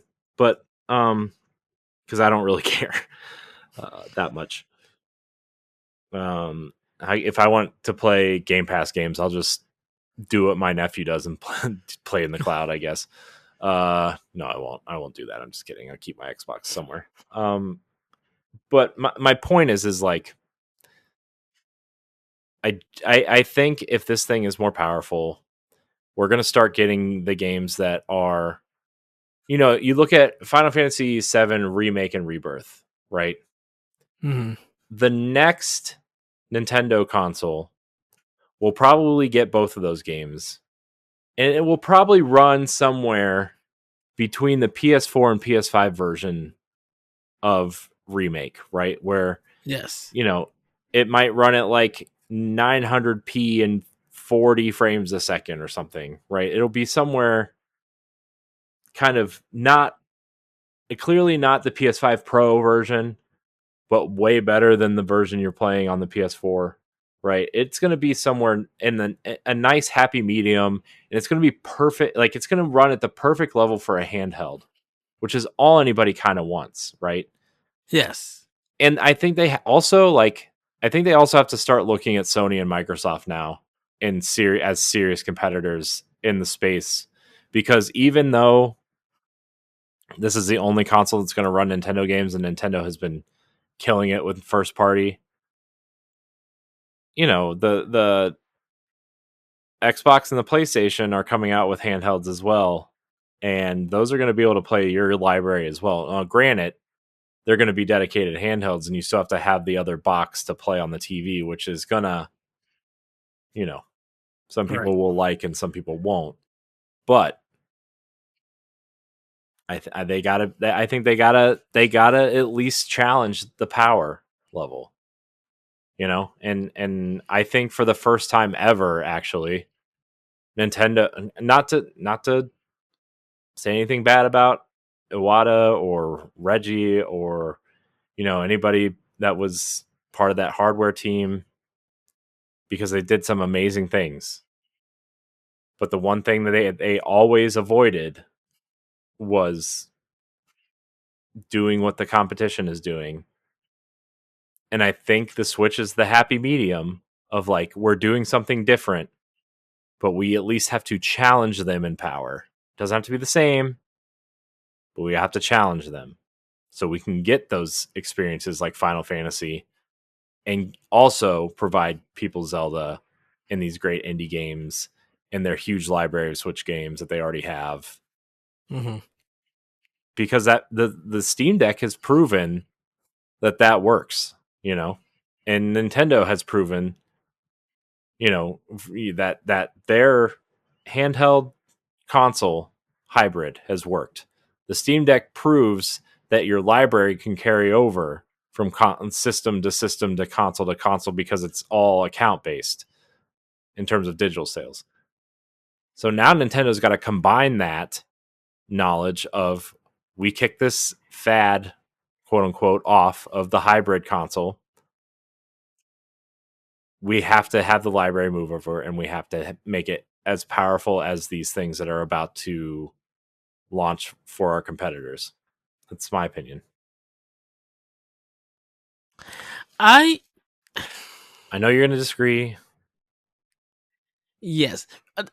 Only reason I would disagree is that I so Sorry. the reason I disagree is because Nintendo had to prove that this idea of a hybrid console would work. Because with coming from the, of course, going back from the Wii U, but just coming from the idea of older gamers who thought that Nintendo, should put their games on the consoles, that they'll never make it, that they're gonna go out of business and yada yada for kids and all of that. They have spent 7+ years proving why the concept of Switch works with the way that they're gaming. When it comes to power, um, that discussion kind of at this point in time doesn't even matter, because the thing about it is, even if their even if their console is less powerful, the software numbers tell a different story. Even of older titles, even if the game is looking shaky as ever, the physical space of a franchise of a game that's on Switch, once it hit 500,000, 1,000,000, it literally shows that sometimes it's not even about the power. It's more about the performance. If the performance is good and it works, people don't probably don't even care on how a game looks on Switch and everything. Dude, go back to our Nintendo Direct reactions when we talk about Doom, when we talk about The Witcher 3. Like a lot of the games that people be like, well, it's not gonna look good. It may not even play good. Okay. But they do look passable. They look, people have been beating games that's been on powerful hardware on Switch, you know. So even if they do have the power for this next console, um, I think a lot of the titles that were on powerful consoles might just sell more on Nintendo's console. You know, don't forget, like companies were making bank off of the Switch than Mhm. they were off of off of like Xbox and PlayStation. And speaking of the Steam Deck, you know, Valve had a lot of opportunities to bring their PC gaming library and PC hardware and console format um to the masses. And those things did not work. The only reason why Steam work is here is because of the Switch. And it's mostly Steam has PC components in the system and not so much console components in it, in a sense. Meaning that like a lot of that stuff isn't I'm assuming Steam doesn't have custom made uh hardware inside the Steam Deck I mean, and I'm everything. sure some of it is somewhat custom, but Mm-hmm. I mean, I'm sure they're just looking at baseline PCs and trying to figure out. Again, I don't really know how this works, so I don't want to pretend to know that I know how it works. But it seems, a little bit strange. And I don't know. I and, think, I just want, I just want the next console to be good, man. I and I just want it think to it work. will. I don't doubt that it will. I just really want That it to. I think it's I think for definitely for me is that the people who had doubt about the Switch probably now is going to have a higher expectation of the next console. And of course they're going to be comparing it to, well, I could do probably this stuff better on my Steam Deck and everything. And you probably could, but um you're dealing with PC hardware and specs than console custom made specs. Mhm. Those two are always going to be a two different thing. And don't forget, you're running stuff on physical or digital hardware. I mean, not physical or digital software on a console that has a port compared to a system that relies on your internet for you to play games. It's yes, you can save stuff um to a memory card, but the Steam Deck is still a cloud based system. You still need the internet to play the games that's on there. Yeah. With Nintendo hybrid console, you pop in the hardware, or if you got an SD card or micro SD card, and you got the digital version of that game that you purchased saved on there, you could play it without there. You could play it on there without having any internet access. Yeah, but I mean, their Switch Online stuff though. You have to check in every 7 No, days. I think is the problem. mm-hmm. And the word online tells you that. So I think Microsoft and Sony, um, I don't Well, think Nintendo has to worry about them because Microsoft and Sony are always trying to take ideas away from Nintendo and incorporate it in their business. They have done it with the Wii. They have done it with the handhelds. They did it with the Wii U, and now they're trying to do it with the Switch. And maybe when their next successor comes out, if it is innovative and it does something different, don't think that Sony and Microsoft is going to stand behind and not try to incorporate that idea into their next platform or whatever, or some hardware. yeah. Like go back and look at all the stuff that Microsoft and Sony has done to not replicate but take that idea and make it their own with their past consoles. Mhm. Yeah. Well, Ed, guess we'll see in a couple months. Must, yeah. Man, so close, yet so far. Speaking of so close yet so far, Ed, Ubisoft. Oh, good goody moogly. So much is going Um, on. so they are, as we've been talking about for the last couple months, they've been in this weird financial situation, which, um, has kind of put them in this spot where they have to consider going private after a rough. It's they say a rough year of releases, but it's really been like a rough few years, right? Uh, so this is from Nintendo Life. Back in October, it was rumored that Ubisoft was going to go private after a rough year of releases. 2 months on, and it appears that the negotiations are still ongoing, with Ubisoft and Tencent apparently engaging in talks about a buyout. Uh, that is according to the latest rumor from Reuters, which, for those who don't know, is a uh, usually an enterprise IT tech website. We use it for work, actually, for a lot of our news shows, which Mhm. provides new information from, quote, two people familiar with the matter. According to the outlet sources, Ubisoft shareholders are currently considering a potential buyout from the company.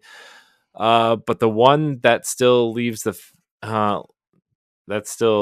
founding Guillemot family in control. However, the company's second largest shareholder, Tencent, is one of the names mooted to participate in the buyout, with the Chinese tech giant reportedly keen to have a, quote, greater say in the future of board decisions, including cash flow and distribution in return for financing the deal. Naturally, there is some friction between these two desired outcomes, with both the original Guillemot family and Tencent, which owns nearly 10% of Ubisoft, vying for control of the company. Reuters reports that the talks are still ongoing, with no decision having been reached at the time of writing. Um, so basically, they're waiting to kind of see what this deal is going to do and pan out. And I know Yves Guillemot gave a quote on Thursday, I want to say, Mhm. after they kind of announced that they were closing a couple studios and X Defiant kind of going being sunset in February, I think they said, March, somewhere in Yeah. there. Which is their free to play first person shooter Tom Clancy crossover game. And they're laying off 277 people, closing the San Francisco office, the Osaka office, uh, and yeah, that's it's something like 400 or 500 people being reassigned within the company, um, which, more layoffs, shocking, but I don't know, man. First of all, Ubisoft employs almost 19,000 people, right? Hmm. That's bigger than that's bigger than Bethesda and Activision combined. That's bigger. It's almost as large as Microsoft Gaming as a whole, which is about 20,000 people. Um, they're arguably the largest third party publisher. Yeah, I think they are. There's no reason they need to be that big, first of all. And I don't want to see any more people get laid off. But between their output and their franchises and the technology they use with it between their franchises, Ubisoft could probably run more efficiently and more effectively at around 5,000 people or 6,000 people. Because Snow Engine is their own engine, Yeah, basically. Snowdrop Engine is That's not theirs, drop. and that's sure. I mean, they use Unreal for certain things, but Snowdrop is like South Park runs on it, The Division runs on it. A lot of things I think Prince of Persia was no Prince of Persia was Unreal, right? No, Oh, no drop. I don't remember. I My Yeah, point because I is, just.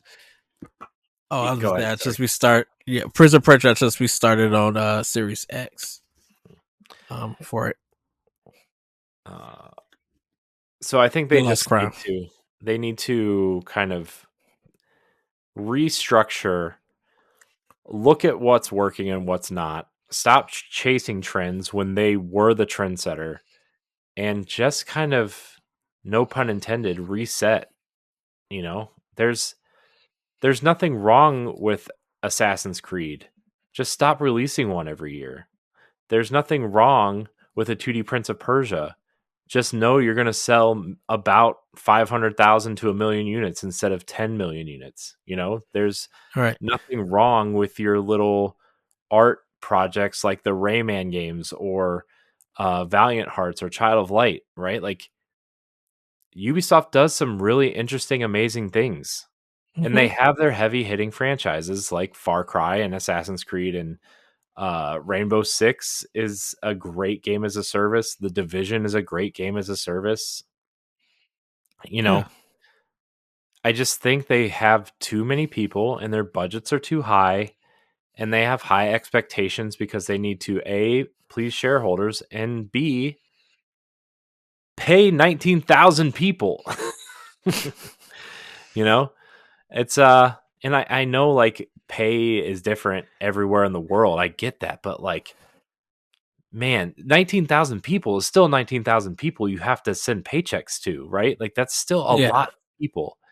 Um, and so I think they just need to sit down and reconsider things. And, you know, I think starting with a couple remakes and remasters like they've been doing, right? Like the Beyond Good and Evil remaster came out this year.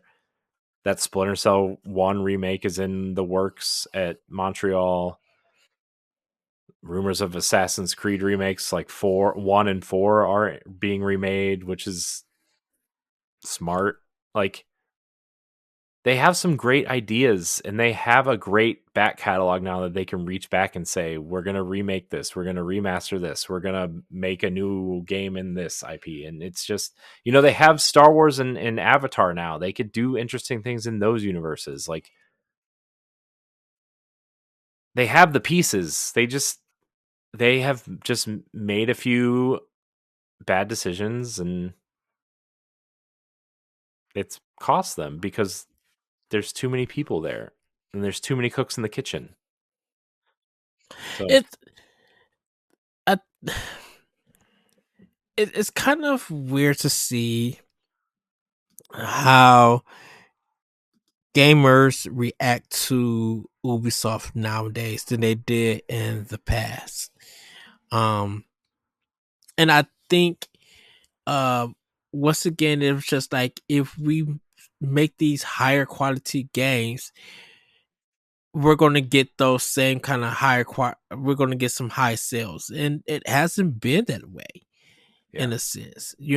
People, like I said, they Mega Man, Assassin's Creed, so people kind of got tired of it. Like the biggest and um excited thing that came out of Ubisoft was uh when the rabbits did the game with Mario. Mhm. That one. Yeah, um Mario Rabbids. Mario Rabbids. Like just that first game, like when you from I would say this from, and this is gonna be a big jump, everybody. So just if I'm wrong, I'm wrong. I'm sorry, but from Assassin's Creed 2, the biggest jump they had since the Assassin's Creed 2 was, in a sense, Mario Rabbids. Because everybody was talking at E3, even the XCOM team who looked at it and saw it was excited to play this game. It became the talk of that year's E3. And then when the game came out, it sold tremendous. It sold very well and everything. We got emotional and happy to see even with the director how he was crying, and the way that he felt at that E3 when this game was revealed, and it was just like the love and the passion that he had for this game made us even love him more. And it hasn't been like that ever since that game came out. Of course, and we can knock Just Dance all we want to, but Just Dance sells. People who stream Just Dance, people who are, getting exercise from Just Dance and everything. Like there is a community out there for Just Dance. And yeah, that is an annual game because there are people who love that series, who love, when it comes to a music game that people can move to. Just Dance has become the leading game. We don't have Central. We don't have Dance Revolution out there. If Dance Revolution was out there, it probably would still be number one. But we don't have that. You know, in that kind of manner. So I think with Ubisoft, um, and I agree with you, Corey, that if they downsize to 5,000 people, um, there are going to be projects that's probably going to take longer. Um, we know there's going to be sale expectations, but if there's going to be a quality, um, towards it, and it really these games works and stuff, even with the marketing, we as gamers, if we are intrigued and willing to give that game a try, we'll go out and support that game. We if we want third party games, because this is the thing I have always talked about, when it comes to third party Nintendo, about the unfairness, is that if a game didn't sell on Nintendo, they weren't getting it anymore. But games could bomb on Microsoft and Sony platforms and even PC, and they would still support that. Even Well, and it doesn't even. that was a console in the wild issue. That wasn't a sales issue. Well, even if it wasn't a sales issue or anything, um, I just felt that if it didn't do well on the Nintendo platform, um, and Ubisoft, I will give it to them because they stuck with Nintendo during the Wii U era, and stuff. So, They did. I but played it was just 70 hours of Assassin's Creed 4 on there. yeah, but I'm just like, if a game didn't meet a certain expectation on a multi-platform and everything, um, Nit- how could you equate that to something set it on a Nintendo platform? And everything, because I always felt like, yeah, if you put a game on on a Nintendo platform, regardless if it's the lowest selling one or anything, you did get some sales. When third party was putting out all of these big numbers, they were doing big numbers because it's sold on these platforms combined. Mhm. They didn't single out of, well, this sold more or on here, this sold more on here. Dragon Quest 3 2D HD, um, you know, Square Enix is celebrating 2 million units that got shipped and everything. The breakdown of it is showing that Nintendo Switch is leading over PlayStation, but that's because um for some people, it's a sale. Those are just some good sale numbers. On this is how this game is divided or showcased to make up that 2 million. But Square is happy with the final product numbers. They don't care about the individual numbers of who made what and everything. And and that's why I said earlier that definitely with the 360 and PS3 era, and then we'll move on. Sorry if I'm running everybody.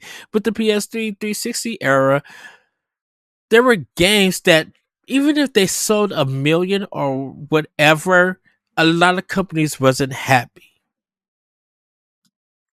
But if they sold a million plus just on a Nintendo console, those companies were happy. It took I hopefully it opened up Square Enix eyes that you know um Tomb Raider, you should be happy with the sales of Tomb Raider sale numbers, but you felt disappointed where Bravely Default on 3DS, those numbers surprised you because you thought that game would fail. But I'm just like, well, Bravely Default has led to Octopath Traveler and Octopath Traveler 2. And look how great those games sold. Or even um highly held up from a lot of gamers. Yeah. You know. Yeah. So I do agree with you, Corey, that Ubisoft, if they decide to downsize, then they can downsize. But their latest games now have really been good. I think some people just love giving them the EA treatment. EA of old giving them that treatment. Like I said, Star Wars Outlaws is really really good.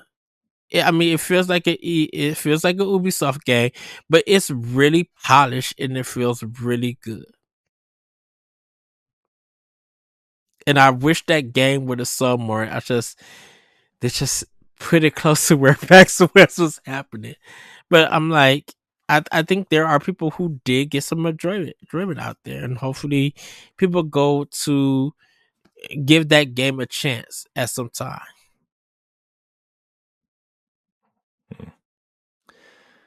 Yeah. I hope Ubisoft finds their way because Yes. I like Ubisoft a lot. I like their games. I like their IP.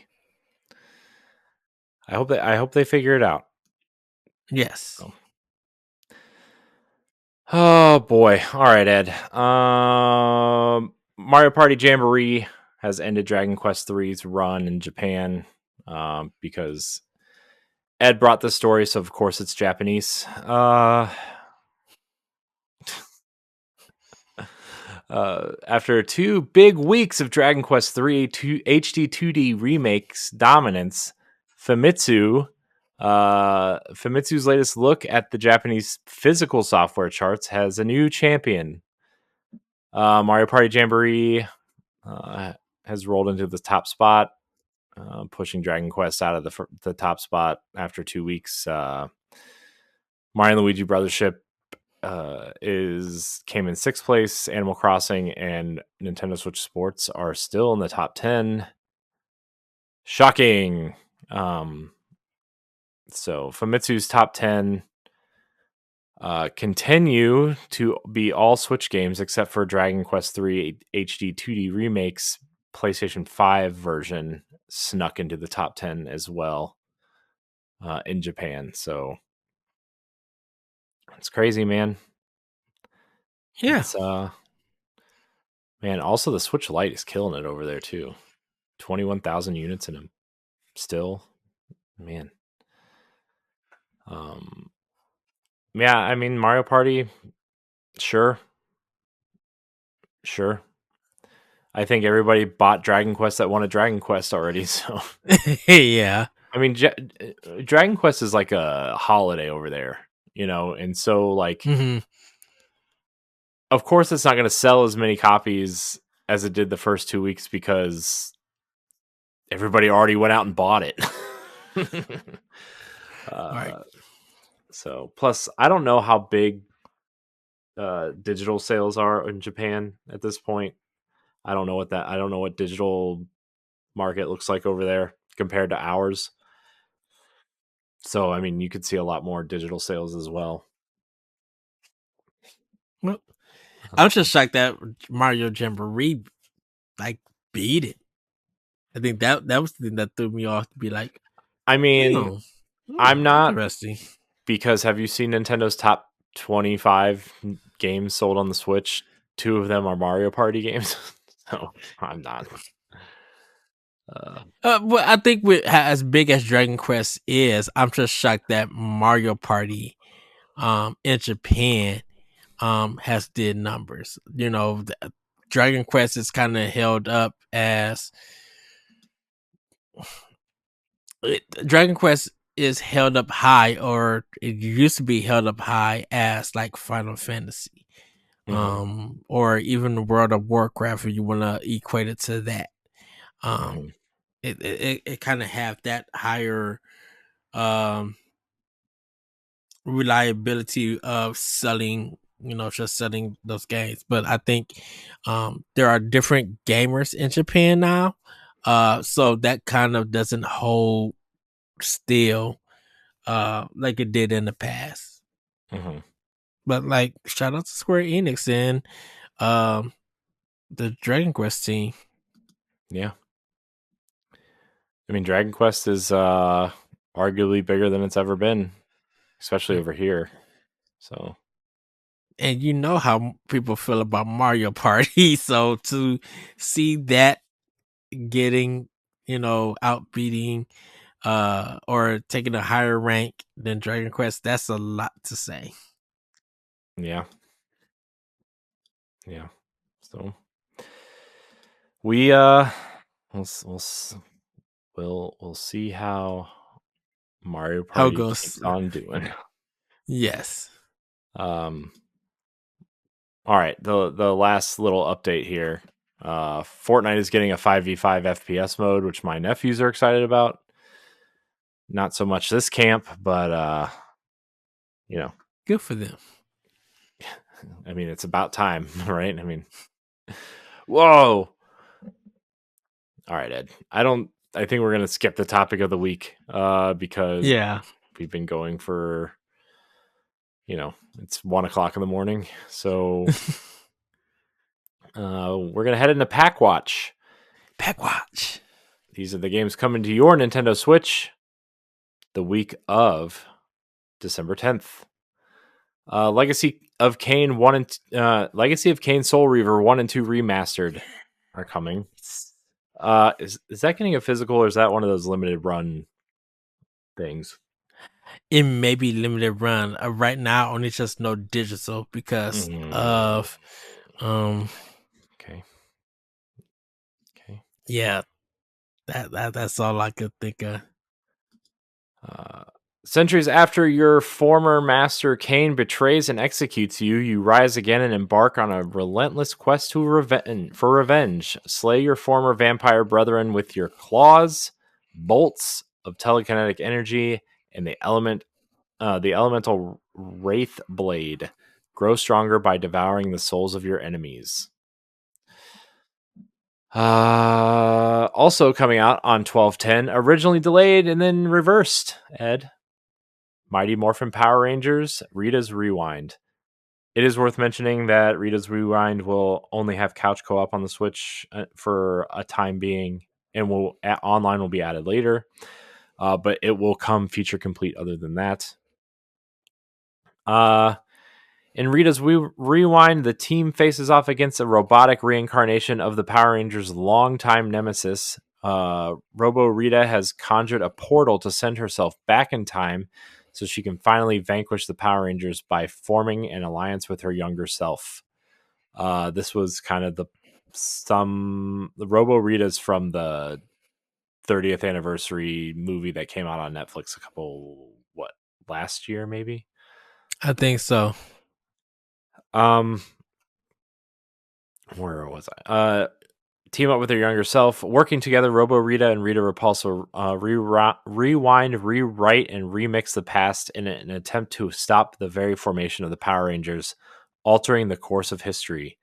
Will the two Ritas and their army of monstrous enemies from across the MMPR timeline finally succeed in destroying the Power Rangers, or will these teenagers with attitude learn to work together and counter the catastrophic chronological collaboration? Jeez, that's a mouthful.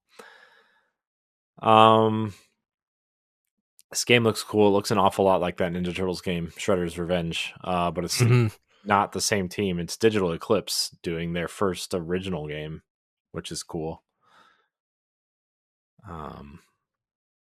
Yeah.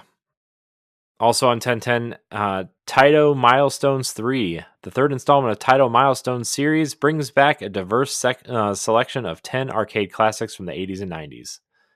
This sounds like an Ed joint. Yikes. On 1212, Victory Heat Rally. Power slide at breakneck speeds through a dynamic and vibrant 2.5D world brought to life by pixel perfect visuals.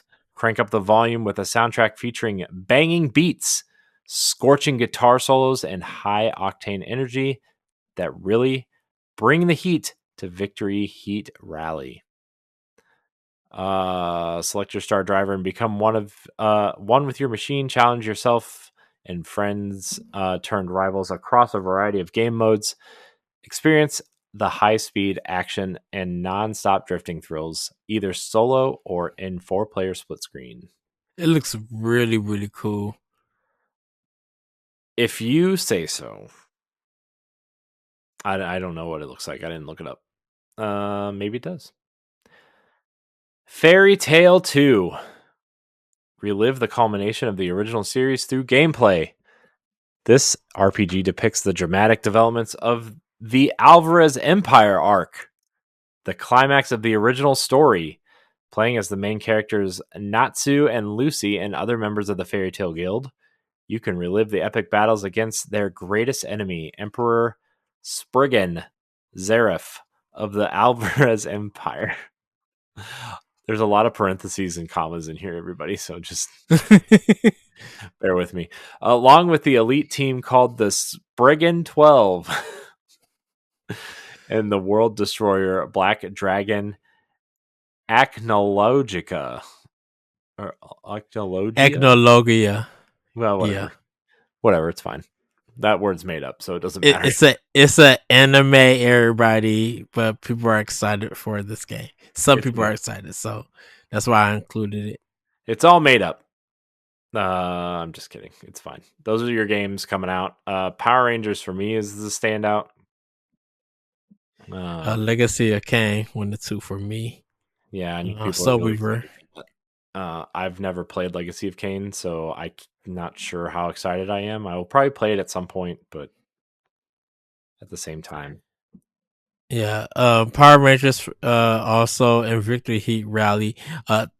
Title Milestone 3 is something I'll probably get on the sale if they ever put it in. I kind of want a collection because all three milestones are on Switch, or when 3 come out, all 3 of those games.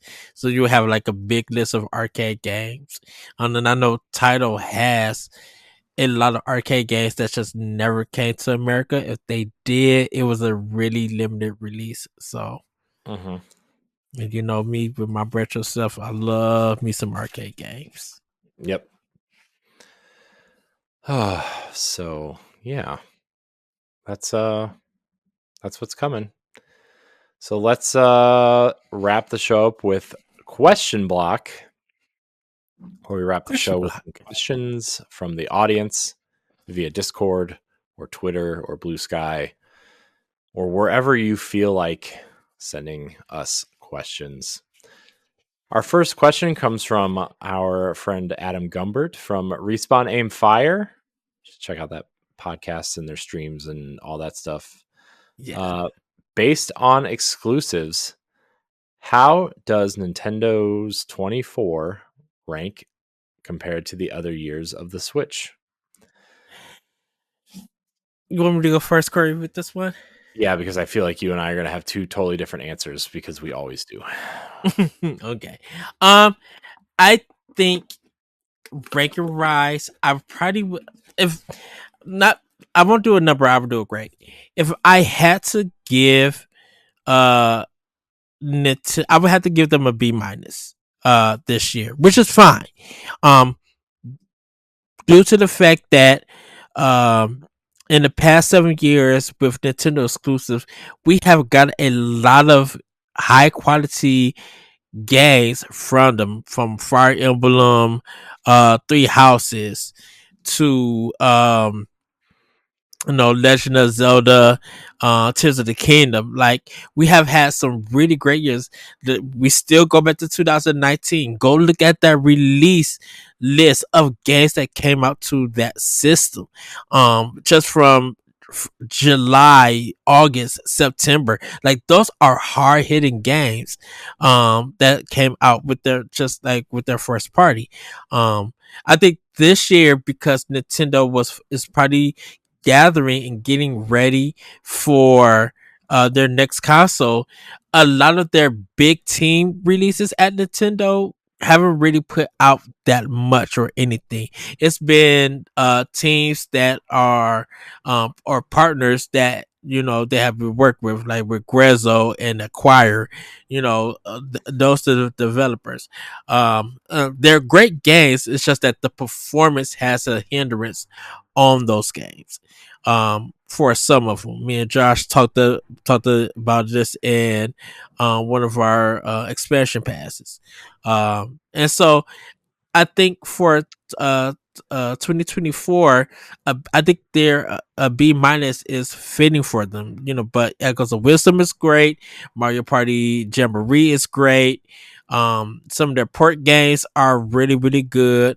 Um, I think they were able to sit back and try to let third party Indie, Microsoft, and Sony like really bring out some hard hitting games and get some attention, because uh with Nintendo, like, if they're gonna make their successor drop that everybody wants, they need to have their big teams like Intelligent System, or even partnering with Platinum Games and Koei Tecmo, even Bandai Namco, and some of their internal teams. Like, they want to make sure that those games that those teams are working on are ready to go for the successor, so they could fall back and let other developers and publishers from or wherever you want to see them as competition come out and release games and get noticed.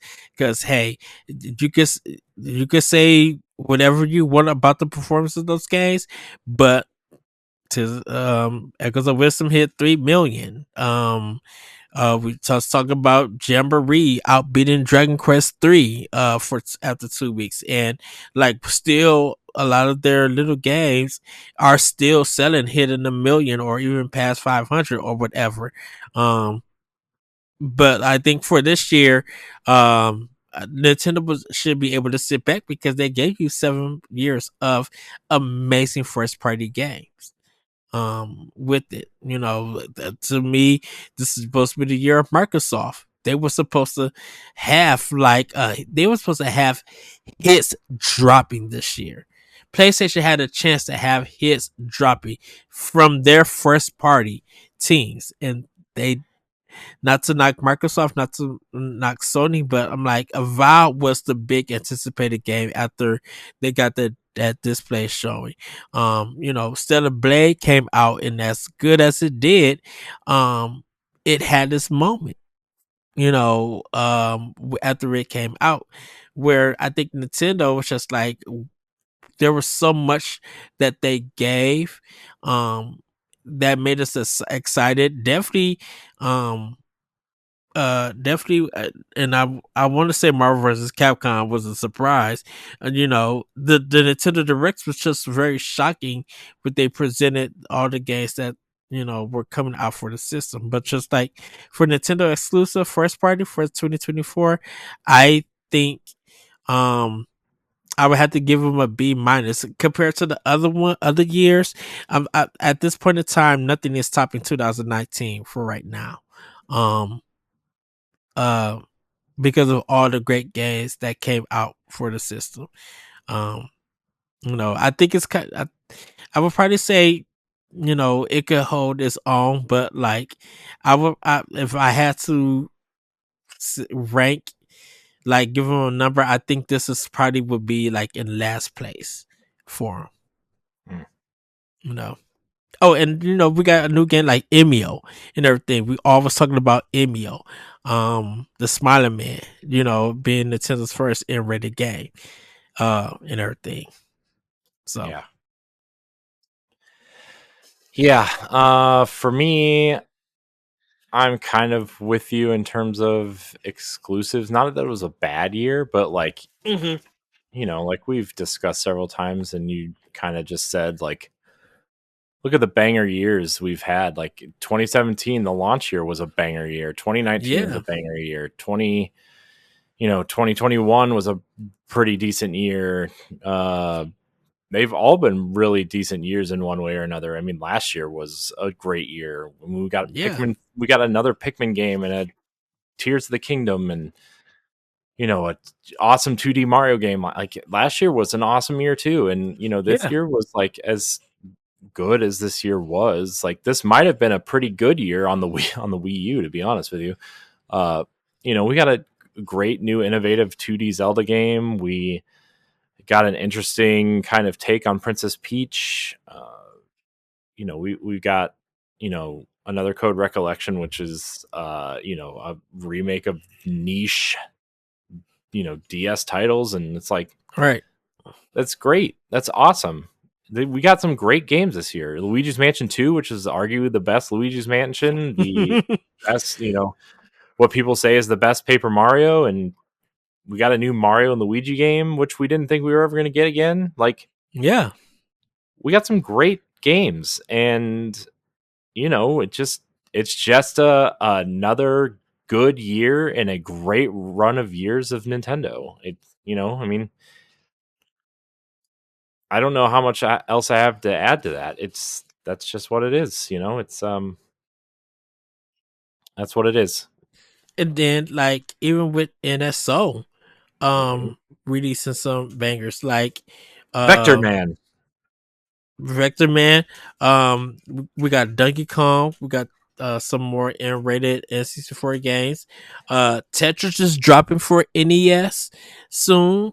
Um, so and then we got like also Japanese games that never been released in America. So like you know, sell wise, not sell wise, retail wise and digital wise for new Switch games and stuff.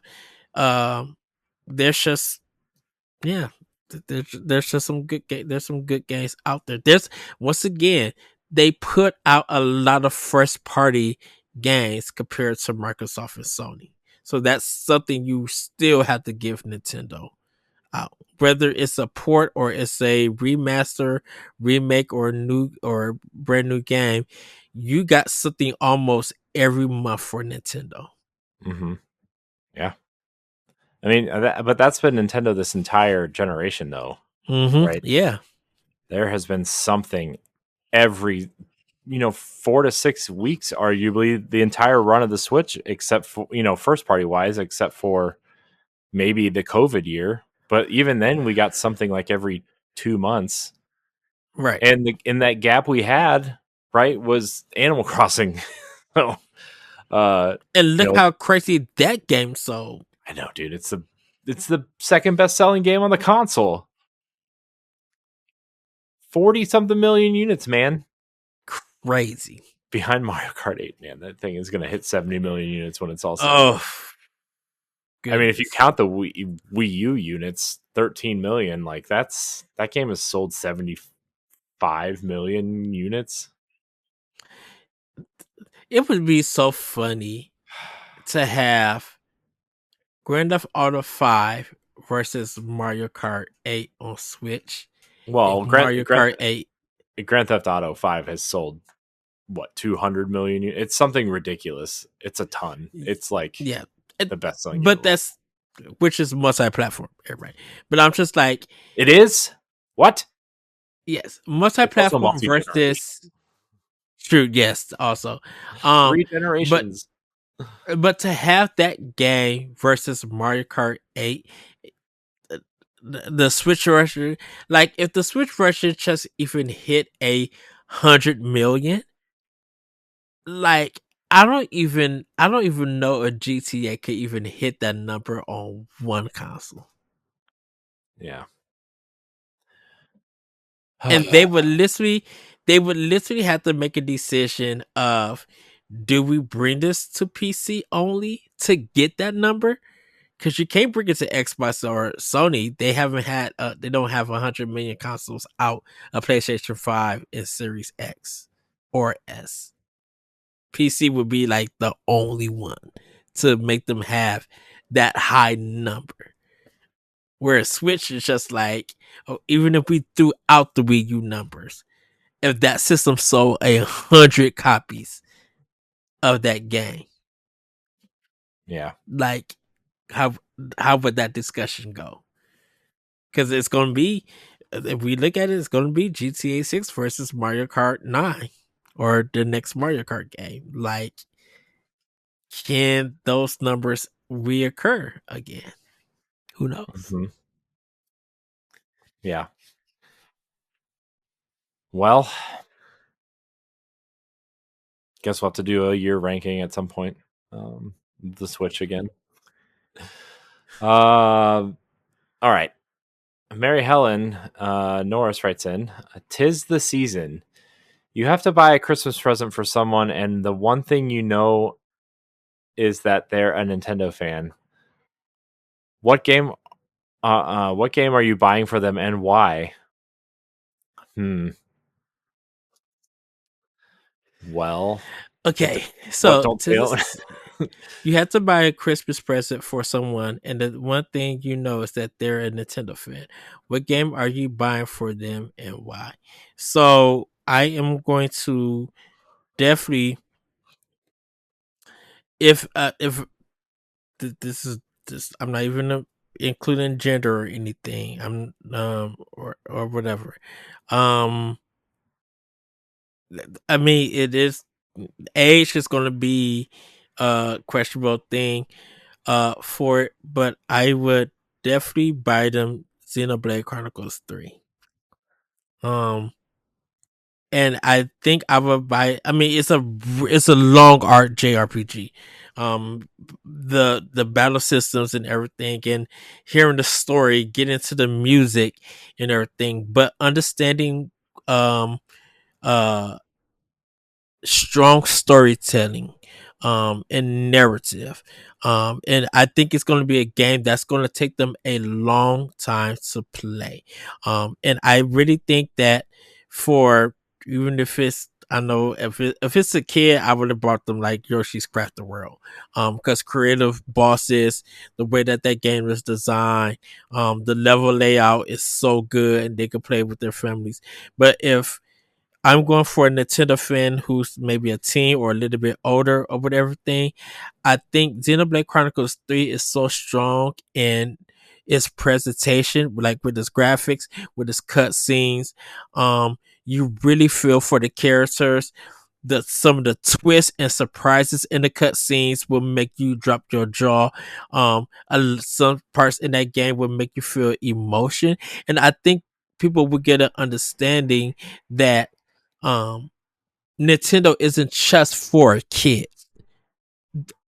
Xenoblade Chronicles 3 will break that stereotype that people still place on Nintendo to this very day. Like, if Mhm. you are a true Nintendo fan and you sit down and you play Xenoblade Chronicles 3, you will have a whole new look um for about Nintendo, and just being surprised that it won't even be like, oh, they let them say that. It's just like, I didn't expect Nintendo to let Monolith Soft bring this strong game to the system. And every time a cutscene is coming, I'm putting a controller down. I'm not skipping nothing. I'm watching everything that that's being presented for me. If you are a real Nintendo fan, you would intake Xenoblade Chronicles 3 and everything that it has to offer. And then the side quest is just long. Like people love long games. For some people, like who like GTA and stuff and open world games, I'm like, if you play Xenoblade Chronicles 3, the side missions and stuff help make that game what it is. And like, man, you really get something out of it throughout all the chapters and everything. Just watching reactors play the game, you literally have to play it for yourself because there's so much to that game and everything. Mhm. Yeah. Uh, my, I mean, my pick, man, Xenoblade's such a good pick. I don't know if I would pick three. I would think maybe you would start with one, but um, I think Xenoblade is a great pick because you think of Nintendo's history, and that's not exactly it. It feels so outside of what people think of when you think of Nintendo. Like JRPG, good, interesting character development and storytelling, Mm. and uh, kind of complicated battle systems and enemy designs and world designs. Like Nintendo's always been a gameplay company first, right? And they've admitted as much pretty recently, actually. But like they, a Monolith has kind of given them a different touch, and a something to point at and say, hey, we can do this too. Um, even going all the way back to Bat and Kados on the GameCube, Monolith has kind of Ooh, been yeah. Nintendo. Well, I mean, I guess that was what Bandai Namco, but still, like GameCube exclusive. They've been doing that since then, and people really loved Xenosaga that they did as well, which was a big, huge narrative JRPG. For those who don't know, that people have been clamoring for an HD Hmm. remaster or remake on Switch or something, but they know what they're doing. And yeah, I mean, I guess if you are a big Nintendo fan, especially a nostalgic Nintendo fan, and you're kind of itching for something new and different, this would be the thing, right? Like you would definitely get something new out of this. Like, yeah, you could point at Splatoon, but it still feels like a Nintendo game, right? Like the characters really feel like Nintendo characters, and even though it's a shooter, it still mechanically feels innovative and different, like a platformer, almost Mario Sunshine esque in a way sometimes. Um, you could look at Arms, but like it's just a variation of Punch Out at this point. Uh, Hmm. so yeah, I mean, I think Xenoblade is the best answer. I mean, Pikmin I think might be another decent answer. Uh, just because it's kind of quirky and an interesting take Pikmin, on the strategy genre, and yeah, Pikmin 4. Oh, I I think that's a great game, right? I just think it's a great mm. experience. Man, Pikmin 4 is an amazing video game. Just I probably would have to say Xenoblade Chronicles 3, Pikmin 4, Fire Emblem 3 Houses. Fire Emblem 3 Houses will just Yeah. I think will put it would make you think, but I think it would teach you a lot about strategy gaming and the yin yang system in a sort of way. But it's just be like, man, whose house represents you better? Like, and with the characters that you interact and work with, like who's I have seen people play that game 3 times so they could play each house to see who does it, like how the game goes and everything. And it's amazing to see how people still hold that game up high. Um, with 3 houses. Um, and shoot, even Three Hopes, oh, Fire Emblem Three Hopes, just Shaz is just everything iconic. She's just literally iconic. Um, Even that game is fun. It will make you be like, yeah, this is yeah. Mhm. Yeah. All right, last question here, Ed. Then we can kind Okay. of go to bed, I guess. Um, Deshaun Malone writes in. He says, "Yo, what kind of preparation are y'all doing for the end of the Switch's life cycle? Are you buying any games you don't got? The accessories, getting that OLED model? So, Well, Ed, we how are you?" already I know. we already own a OLED. I could use a second one though. Just saying that Red Mario one is on sale again. Well, I still got my Zelda one wrapped up in the box, and I got my Dang, OLED. man. Hey, By the way, I got out my my launch Switch the other day. nice. Well, what I was gonna do is I was gonna like let my daughter play Mario Kart on it, hmm right? Um, but the fan is so loud, I feel like it's gonna blow up in her hands. Oh no. I'm like, maybe not.